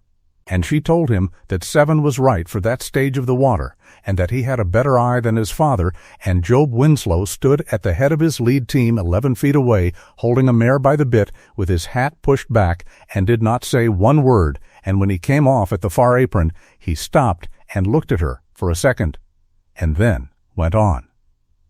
He came back on Thursday with an axle tree for the ferry landing that nobody had asked him for. On the 28th of August, 1885, Parmelia Crowder shut the Kettle Bluff ferry down at 9:30 in the morning on a clear day, and it very nearly finished her. There was nothing wrong with the river to look at. The stage was ordinary and falling. The sky was blue from one side of the world to the other, with 3 flat-bottomed clouds standing over toward the Nebraska bluffs. There were 19 wagons on the 2 banks. It was the beginning of the wheat haul, and every one of those loads was somebody's whole year. And at 9:30 she came off the boat and walked up to the head of the apron and said, "She does not run again until 3 o'clock this afternoon." They took it about the way you would expect. A cattle buyer named Sherwin, who had 211 head standing on the Nebraska bottom and a contract at the railroad, came across the apron at her shouting, and he shouted for 11 minutes, and what he shouted, in among the rest of it, was that he had been told the ferry was in the hands of a lunatic, and by God he saw it now, and that she had shut down because she was tired, and that a woman that size had no business in a trade that called for standing up in the sun, and that he would have her license by the 15th of September. She let him finish. She let everybody finish, that year and every year. Then she said, "Mr. Sherwin, there is water coming down out of the Niobrara. It went into the river sometime before daylight. It will be here between 1 and 3 o'clock, and it will bring the stage up better than 4 feet in about 90 minutes. And it will bring the whole of a cottonwood bottom down with it, and I will not have a loaded wagon on this boat when it comes." Sherwin said, "And where do you get that?" And Parmelia Crowder said, "Out of the water. Come here." She took him out onto the bar, and she took 11 other men out onto the bar with him, because that is what she always did, and she showed them the 3 things she had. She showed them the drift. There had been almost nothing in the river for 8 days, and since about 4 in the morning there had been a steady run of green cottonwood leaves, whole small branches with the leaves still on them and still green. And green leaf does not come off a tree by itself in August. It comes off when the bank the tree stands on goes into the water. She showed them the color, which had come up a shade browner and had a red in it that the Missouri does not have and the Niobrara does, because the Niobrara runs through a red clay country up above. And she showed them the water at the head of the bar, and this was the one they could none of them argue with, because the water at the head of that bar had backed. There was a slack of about 2 feet along the upper edge of the sand where there had been a run all summer, and a rise coming down a river pushes ahead of itself, and the first thing it does, hours before it arrives, is take the run out of the shoal water at the head of every bar for 40 miles. Sherwin looked at it for a while, and then he said, "Ma'am, I have got 11 days. And she said, "You have got 11 days if you are alive on Thursday." He went to Dorset's Bend. He took 4 wagons of his own outfit down the Nebraska bottom at 10 in the morning, and he crossed on the Cora D. At 11, and he got them over, and he came back and told everybody who would listen that the Kettle Bluff Ferry had been shut for 5 hours on a clear day by a woman looking at leaves. The rise came in at 11 minutes past 1. It came in the way they come in on that river, not as a wall, but as a change. The drift thickened, and then it was solid, and the color went, and the water at the tie-up stopped standing still and started walking upstream, and then it came up, and it came up 4 feet and 8 inches in an hour and 40 minutes, and it brought down out of the Niobrara bottoms an entire grove. Nobody was hurt at Kettle Bluff, because there was nothing in the water at Kettle Bluff. The boat was up on the tie-up on 4 lines, with her aprons in and the traveler run in to the Dakota anchor. At Dorset's Bend, the Cora D was in mid-river with a load when it hit her, and a cottonwood 40 feet long came down on her port sponson and took 20 feet of guardrail and the port wheel house off her, and she came out of it with a wagon and a team in the river and a broken arm on one of Dorset's hands. And the wagon and the horses were lost, and the man who owned them was pulled out at the foot of the bend by 2 boys in a skiff a mile and a quarter down. The wagon belonged to Sherwin, the cattle buyer. He came up to Kettle Bluff on the 30th of August and stood on the bench in the evening for a while before he went down, and then he went down and found her caulking an apron and said, "Ma'am, I have come to say I was a damned fool in public, and I would like to say it in public." She said, "You said it to about 40 people. Say it to those." He said, "What will it cost me to get the rest of that stock across on Tuesday?" She said, 50 cents a wagon, 10 cents a head, same as Monday, same as anybody. It does not go up because you were rude to me. If it went up for that, I would be a business. And Sherwin, who was a hard man and not a sentimental one, told that story in 3 states for 20 years. And there is a version of it in a Stockmen's Association memorial volume printed at Omaha in 1911. That is the first thing that happened in the last part of that summer. The second happened 3 weeks later, and it is the one that got her the west side entirely and forever. There was a ford 11 miles up at the mouth of Snake Creek. that people had used since 1879 and that had killed 4 men and a woman in that time and that everybody in the country called Turkey Ford. It was a bad ford. It had a gravel run at the head of it and then a soft place where the creek pushed its sand out into the river, and the soft place moved every year. And if you hit it with a loaded wagon in falling water, you went in, to the hubs and then to the box. And if the river was working at all, the box came off the running gear and went. And then it was a matter of horses. People used it because it was free. On the 17th of September, a Moravian family named Zeman, who had come out to the Snake Creek benches in 1883 and who had 4 children and 80 cents, came down to Turkey Ford with a wagon and 2 mares, meaning to go to Ives Station for winter goods and to save $1. And they hit the soft place at the middle of the ford at about 11 in the morning, and the near mare went down. The oldest boy got out on the horses and got ashore on the Nebraska side and ran. He ran the 11 miles down the Nebraska bottom to the ferry landing, which took him a little over 2 hours, and he came onto the bank at 10 minutes past 1 and could not speak English and could not speak at all. And he stood on the sand pointing upriver and making a sound. Václav Sedlak was on the boat. He got it out of him in about 40 seconds. There were 14 men on those 2 banks, and every one of them was willing. And inside of 6 minutes, there were 7 of them on the ferry with 2 saddle horses and a coil of line, and Job Winslow's near wheel team and Permelia Crowder took that flat across in 2 minutes and 50 seconds and then did a thing she had never done. She left the boat.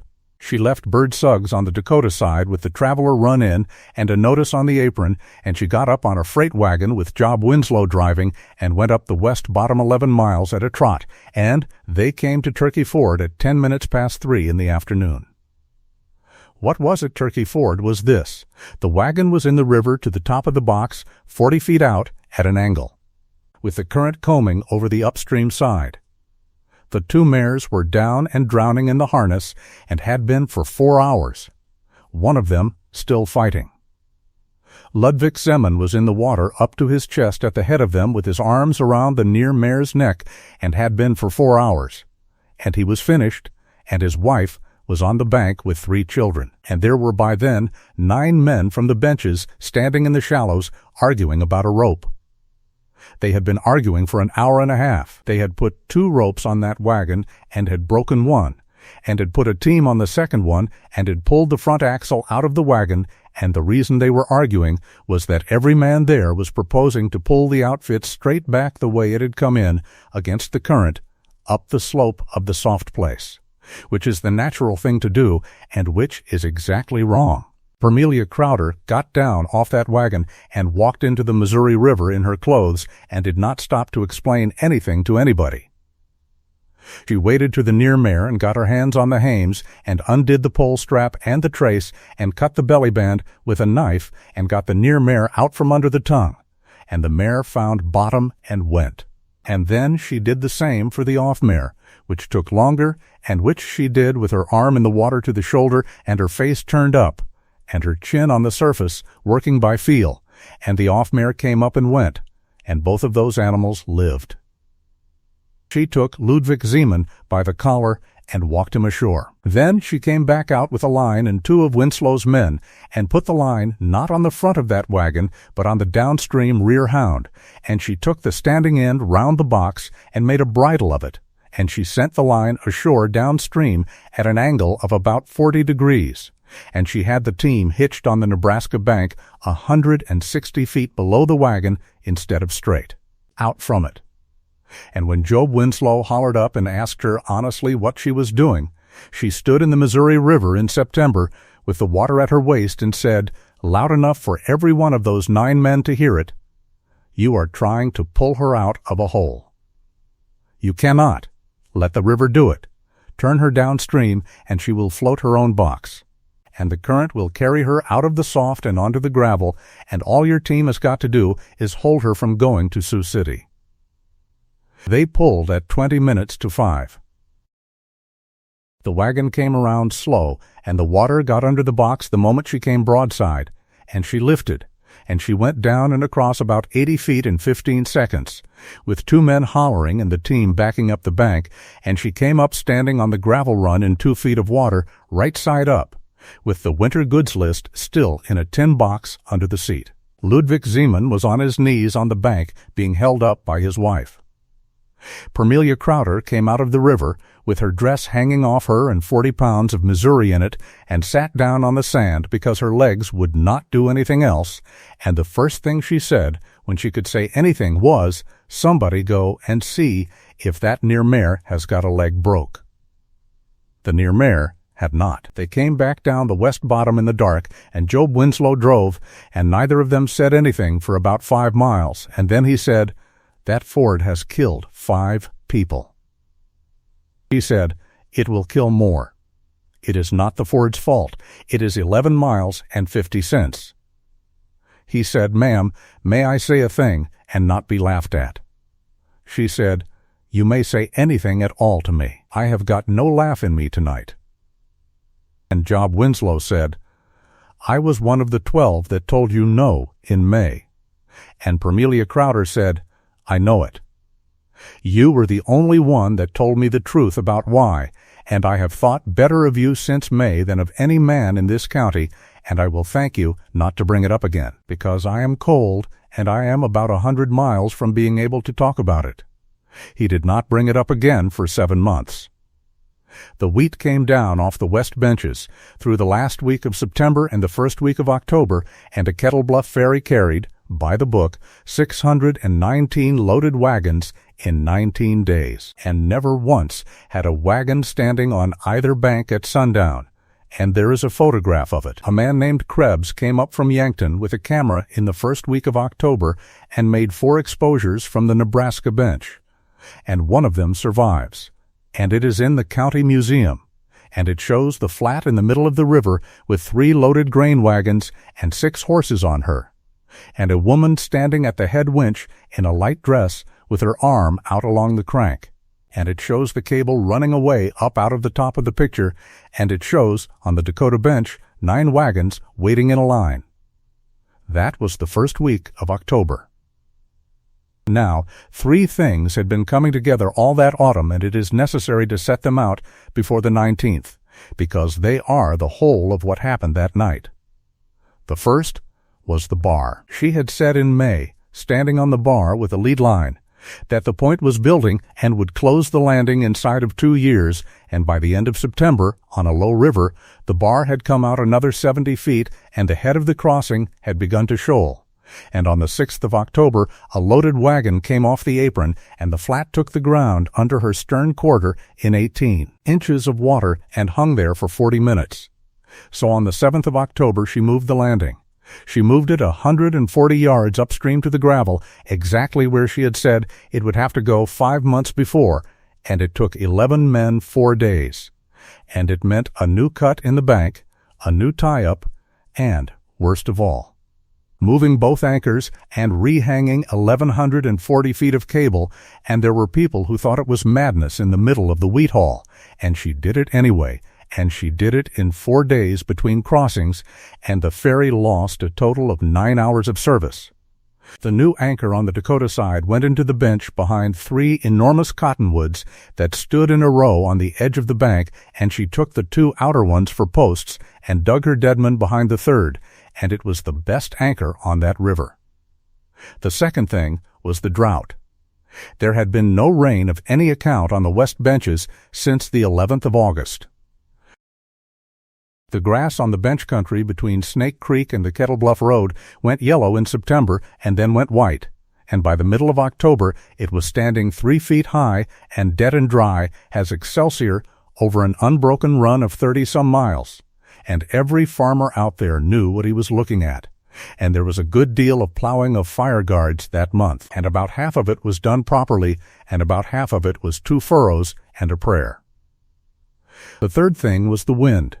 In that country in the fall, the wind sits in the northwest for a week at a time, and it is a hard, steady wind that will lean on a wagon, and it had been in the northwest since the 14th. Now, between the 7th of October and the 19th, 2 other things happened that are worth having.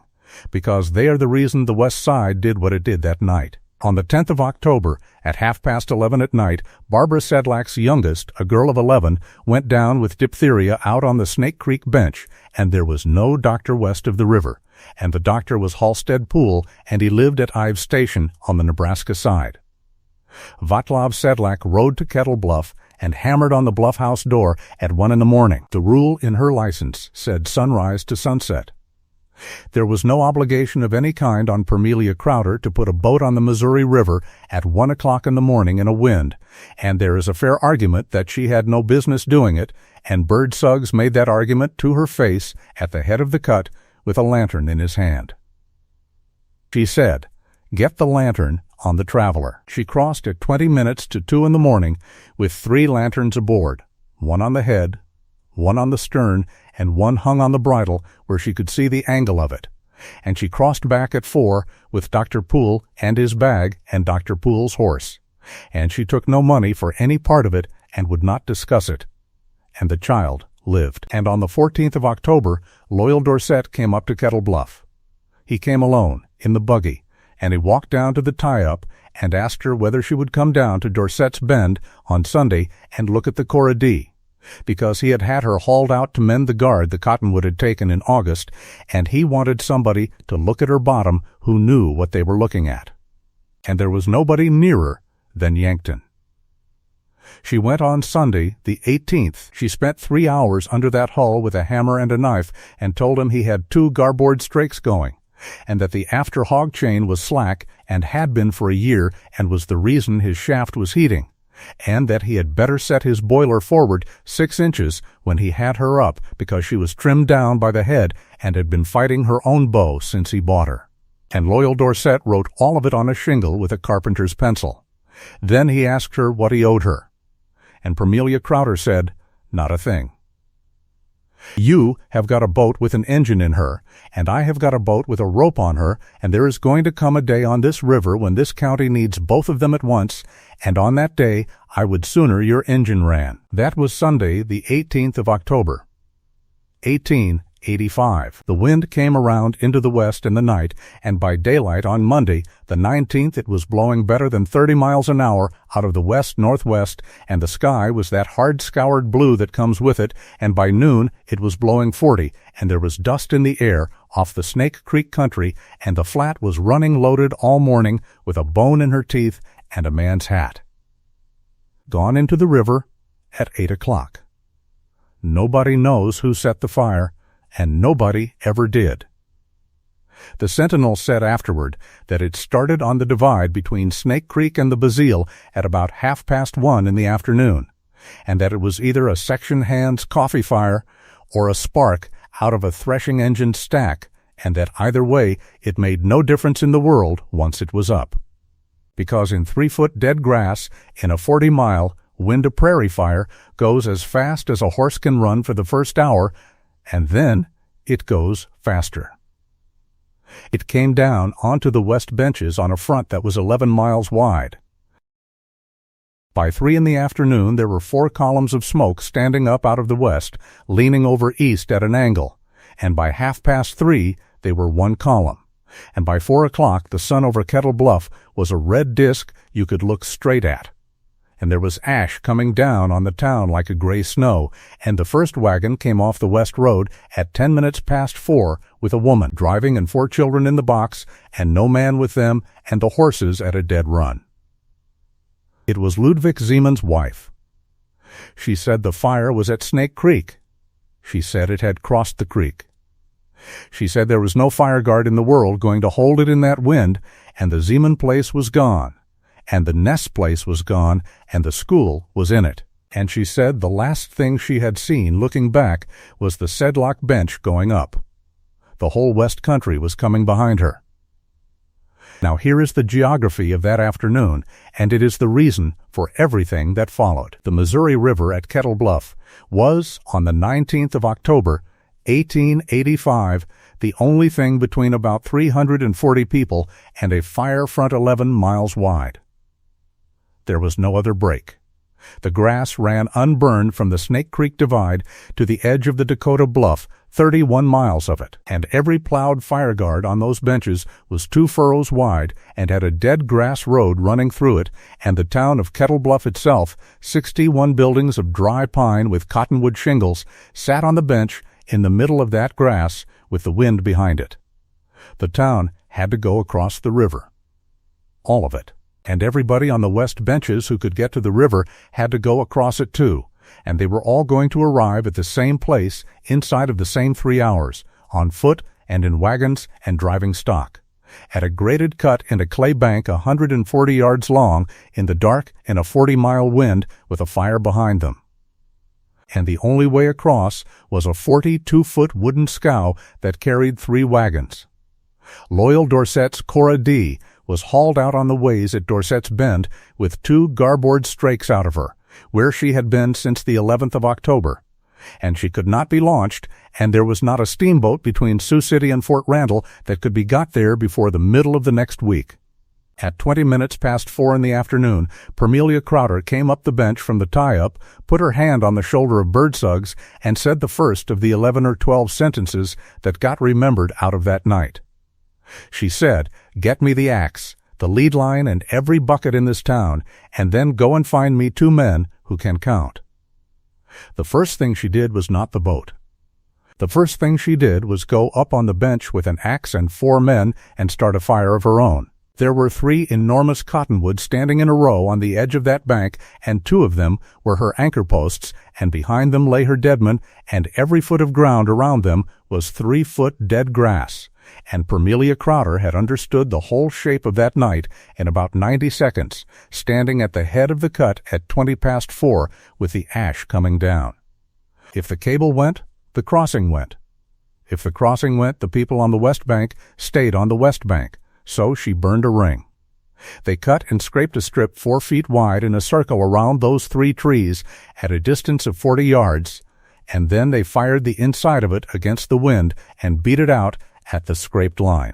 And they burned that whole circle black to the roots by 5 o'clock in the afternoon, an acre and a half of it, and then they carried water up the cut in every bucket, tub, boiler, milk pail, and coal oil can in the town of Kettle Bluff, and stood them in a row, and they soaked the base of all 3 cottonwoods and the deadmen and the whole butt of the cable and threw wet blankets over the anchor.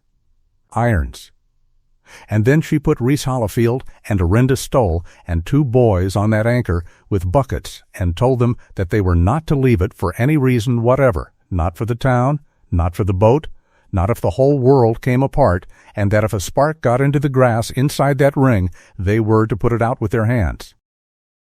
Orinda Stoll stood on that anchor from 5 o'clock in the afternoon of the 19th until 20 minutes past 4 in the morning of the 20th of October, and she was 55 years old, and she carried, by a count somebody kept for a joke and then stopped joking about, upward of 200 buckets of water up a 90-foot clay cut. Then Permelia Crowder went down to the boat. The second thing she did was cut a stick. It was a piece of pine lath about 30 inches long, and she cut it off the corner of the tie-up shed with a hatchet, and she went out on the flat and held it against the outside of the hull at the middle and made a saw cut in it at the waterline, light, and then she measured up from that cut and made a deep notch.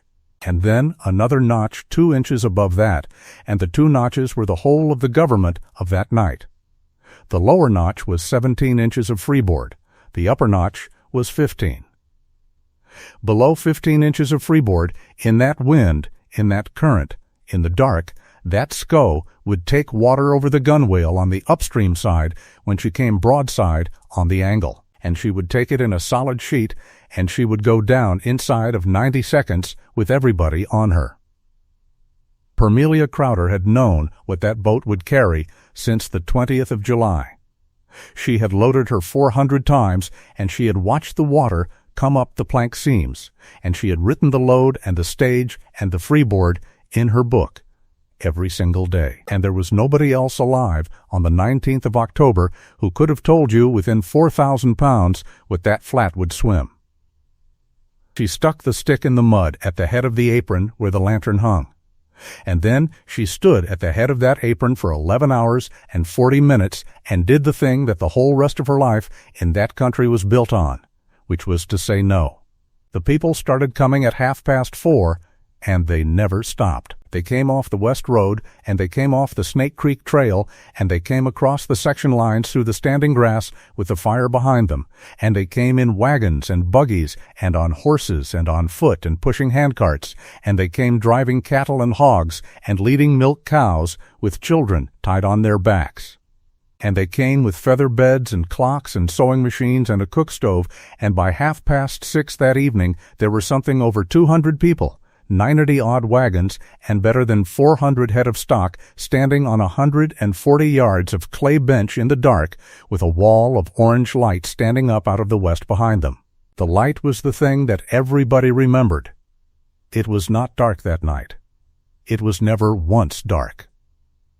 The fire front lit that bench and that river and the Nebraska bluffs the whole way over, and people said afterward that you could have read a newspaper on the deck of that boat at midnight, and that the water of the Missouri River, which is yellow in the day, was running copper and gold from bank to bank the entire night, and that when the flat came across in the middle of it, she came across on a sheet of moving fire.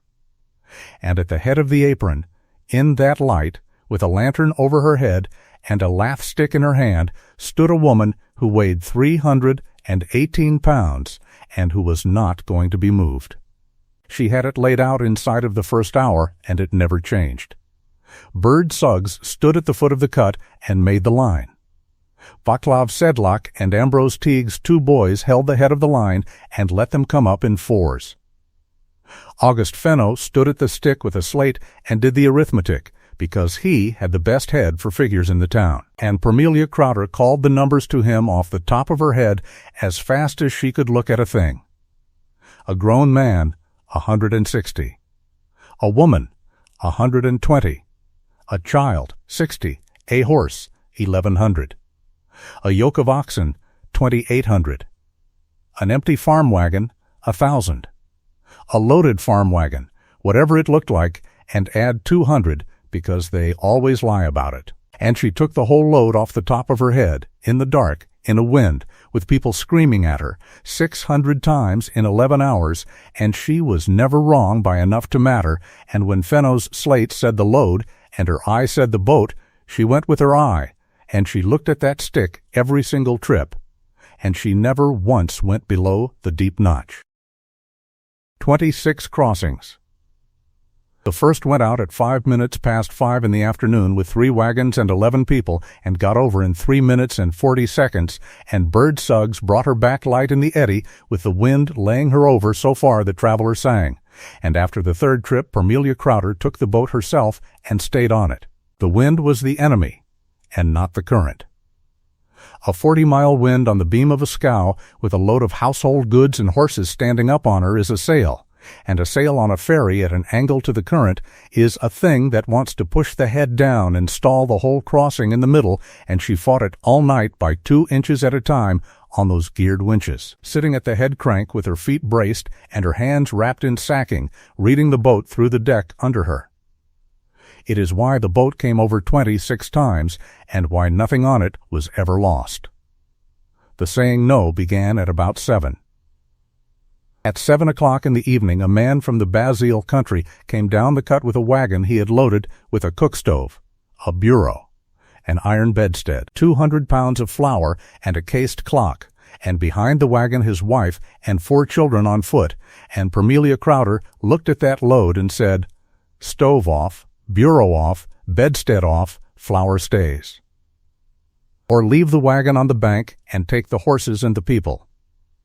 He said, "That stove cost me $41. She said, "Your wife is 120 and your children are 60 apiece. That is 360 pounds of people or 1 stove, and there is not room on this boat for both of them, and I am not going to argue with you because there are 200 behind you." He argued anyway, for about a minute and a half, and then he called her the thing that men called her, and he called it loud, and he said it in front of 90 people and 4 of his own children. And what he said was that he would be damned if he would throw a $41 stove in the river to make room on a boat for her. There was a silence of about 2 seconds, and Permelia Crowder held up the lath stick and said at the top of her voice, so that the whole bench heard it and so that they would not have to go through this again with the next man, "I am 318 pounds, and I am on this boat because I am the only person in this county who can run her. If my weight goes on her, something else comes off, and tonight the thing that comes off is a stove. I have thrown my own dinner off this boat twice. Now put the stove on the bank, or take your family up the cut and stand in the grass." The stove went on the bank. It stood there in the mud for 11 days afterward, and it was hauled up the new cut in November by 4 men, and it went across on the ferry free of charge on the 9th of November. And that man's wife came down to the landing in the spring of 1886 and could not get a sentence out, and gave Permelia Crowder a jar of preserves. At about 9 in the evening, the fire came onto the west bench above the town. The town of Kettle Bluff lost 19 buildings that night out of 61, and it lost them between 9 and 10:30, and among them were the Livery, the Elkhorn Saloon, the Sentinel office with the whole of Dennis Fuchs's type and his press, and the Bluff House Hotel, which burned to its foundation stones, with Orinda Stoll standing on the bench 180 yards away, holding a bucket over a cable anchor and not turning around. She did not turn around. 4 people say she did not, and it is in the county history in those words. The town was saved, what was saved of it, by the burned circle and by the river cut and by a backfire that Job Winslow and 11 men lit along the graded road at 9:15 and held with wet sacks for 40 minutes, and by the fact that the wind hauled 2 points into the north at 10 o'clock and took the front of it down the bench instead of into the street. Permelia Crowder saw the hotel go from the middle of the Missouri River on the 14th crossing with a load of 31 people on her deck, and she did not stop the boat, and she did not say anything about it, and she made the next 12 crossings the same as the first 14. The bad moment came at 11 minutes past 2 in the morning. The wind had hauled north, and it had come on to blow harder than it had blown all night, and the 17th crossing was outbound with a heavy load, 3 wagons, 9 horses, and 19 people, and she was 2/3 over and just coming out of the fast water when the head bridle line parted. It parted at the block, where a wire strand from an old splice had been chafing a manila line for 3 months, in a place where nobody on this earth could have seen it. A ferry that loses her head bridle in the middle of a crossing swings. She comes off her angle, and she goes broadside to the current on the stern line alone. And she goes down onto the cable, and the cable comes up out of the water like a bow being drawn, and there is about 4 seconds between the noise the rope makes and the moment the boat rolls her upstream gunwale under. There were 19 people on that deck, and 11 of them were children. What Permelia Crowder did in those 4 seconds was 3 things, and she did them in an order that 100 rivermen have argued about since. She threw the pawl off the stern winch and let the stern line run, which took the strain off the cable and let the boat go down with the current instead of across it. She hollered one word, which was sit, and every soul on that deck sat down where they stood, because they had been hollered at by her for 9 hours by then and had stopped thinking about it.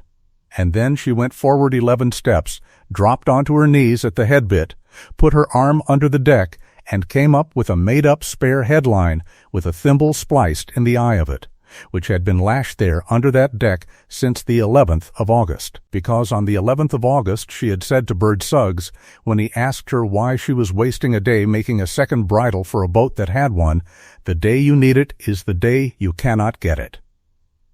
She shackled it in. It took her, by the count of a man named Halver Ness, who was sitting 4 feet away, something under half a minute.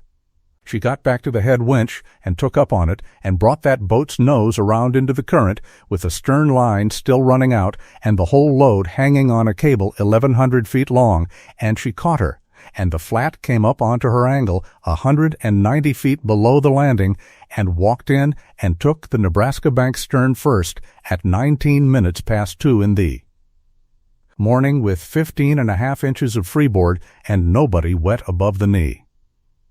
Loyal Dorsett caught the headline.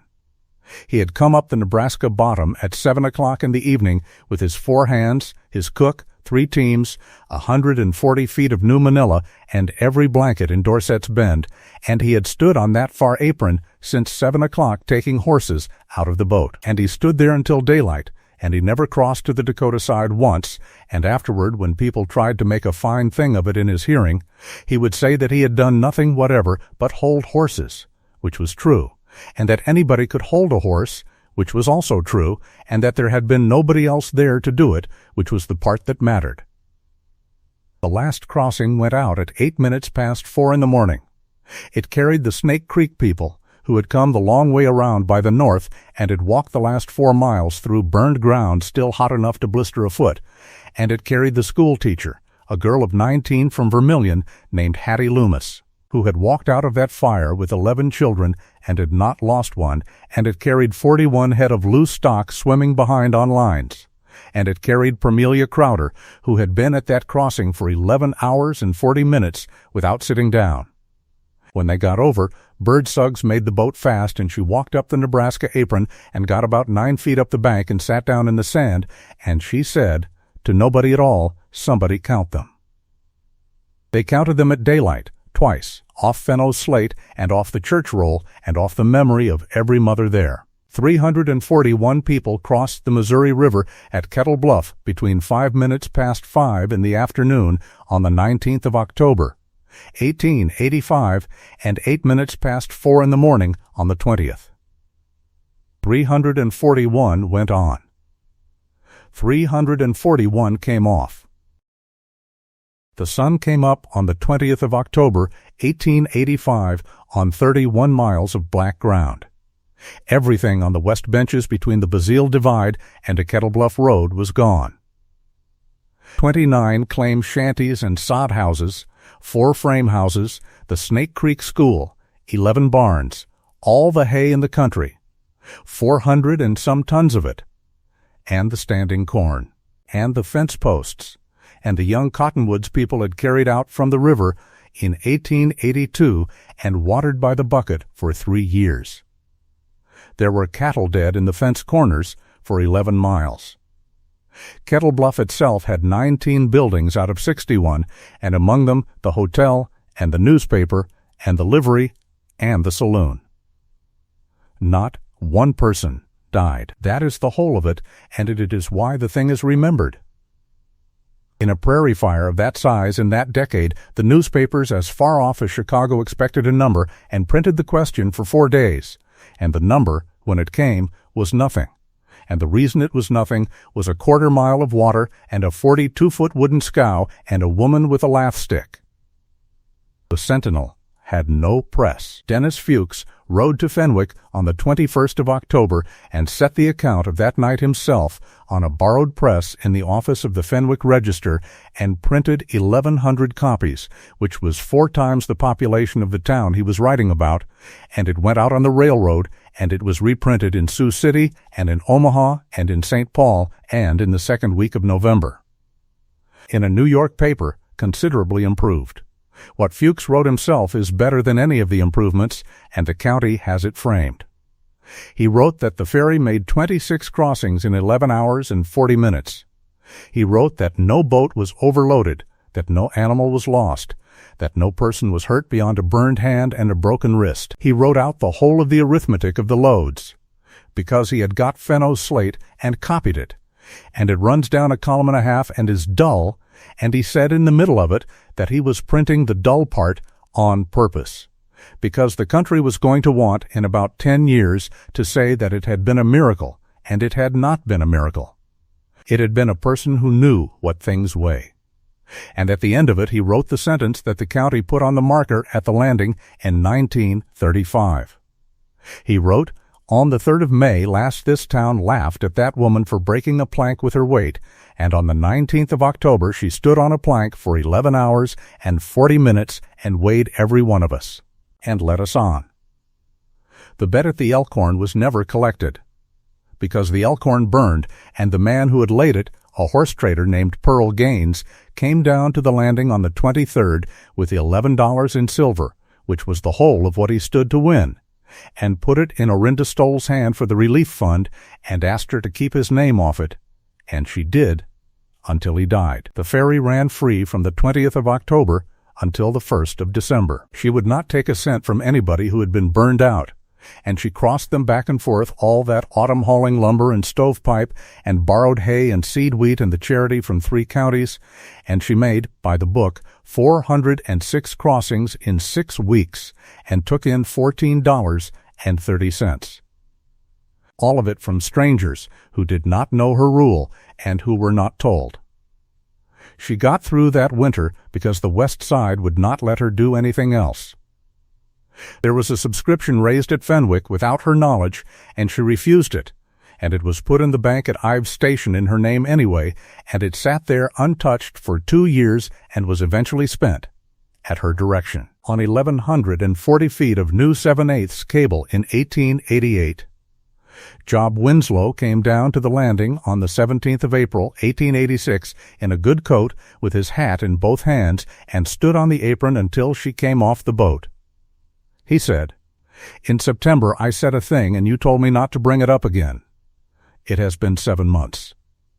She said, "It has." He said, "Miss Crowder, I have got 2 children who talk about you at every meal and a house with nobody in it and 4 wagons and a note at the bank, and I am 39 years old and I am not a talker, and I have been 11 days getting this far up the bank. I am asking you to marry me. And I want to say one thing first, because if I do not say it now, I will never say it, and it is that I am not asking you out of any kind of gratitude for the fire, and I would take it hard if you thought so. Because I made up my mind about you on the 9th of August, when you got down on your knees in front of my boy and told him what a boat weighs. Permelia Crowder stood there with a wire brush in her hand. Then she said, "Mr. Winslow, I have got a bad knee, a license, a boat, a mortgage on a cable, and 318 pounds, and I have never once in my life been asked, and I would be obliged if you would say the last part again, so I am sure of it." He said it again. They were married on the 3rd of May, 1886, by Reverend Pitkin, in the open air on the bench above the Kettle Bluff Landing, because there was no church yet, and the hotel was ashes. And it was 1 year to the day from the afternoon she came down a broken stage plank in front of 140 laughing people, and there were, by the Sentinel's count, 490 at the wedding, which was more people than lived within 11 miles of the place. They came from the Snake Creek benches in wagons. Loyal Dorset shut the Cora D down for the day and came up with his whole crew. Sherwin the cattle buyer sent a set of harness from Omaha. Reese Hollifield made her a wedding present that is in the museum, which is a forged iron ferry cleat with her initials in it. And Bird Suggs, who had 1 arm and a chest of tools and $11, gave the bride away and cried the entire time and never afterward admitted it. She kept her own name on the license and on the ferry book and on the sign, because the license was in it, and because, as she told Fuchs, the county had gone to the trouble of learning it. She ran that crossing for 41 years. She ran it through the flood of 1881's equal in 1892, and through the June rise of 1903, which was the biggest water anybody on that reach ever saw, and she shut down 11 days that month and lost $800 and did not put a boat in the river, and when the board asked her about it, she said the same thing she had said in August of 1885, which was that the tariff does not go up for a rise and the boat does not go out in one. She moved the landing twice more, in 1894 and in 1911, both times upstream, both times ahead of the bar, and both times she had said the year and the distance 5 years before it happened. She built a second flat in 1897, 61 feet, in a yard on the bench, and designed it herself and put a pair of her geared bridle winches in it, and that boat was still in service when the bridge came. The bridge came in 1926. She was 70 years old, and she had known it was coming since 1919, and she was for it, publicly and at every hearing. And she testified twice at Fenwick in favor of the thing that put her out of business, and the second time she said that a ferry is a piece of the road and that a bridge is a better piece, and that anybody who would keep a county on a rope to protect their own living ought not to have been trusted with the rope in the first place. The Kettle Bluff Ferry made its last crossing on the 14th of September, 1926, and she was on it. And so was Curtis Winslow, who was 47 years old by then and an engineer with the Missouri River Commission, and who had been the 6-year-old boy afraid of the water on the 9th of August, 1885, and who had counted 7 boils.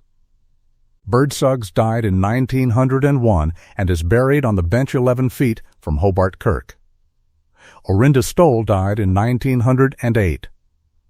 August Fenno sold the store in 1914. Loyal Dorset lost the Cora D. To ice in 1894, gave up the river entirely, went into cattle, did well, and was a pallbearer at Permelia Crowder's funeral at the age of 91, and had to be helped, and would not be left out. Job Winslow died in 1921 of a heart attack in his own wagon yard at 74. She got heavier as she got older, and her knees were finished by 55, and there were chairs kept for her from one end of that county to the other, at the elevator and in the bank and on the Sedlak porch and by the church door, all of them built to one measure, most of them built by her husband, and there was one at the head of the ferry apron that nobody else ever sat in, and it is in the museum. She died on the 9th of March, 1932, at 76 years of age, in her own bed, on the bench above the crossing, in high water, and they had to put the funeral off 2 days because the roads were out, and when they held it, there were people standing outside the church in the mud because there was no room. The County Museum at Fenwick has one case for her. There is the lead line in it, with the leather and the calico marks her father put on in 1868. There is the iron cleat Reese Hollifield made. There are 4 of the ferry books, out of the 41, open to the 20th of July, 1885, and to the 19th of October.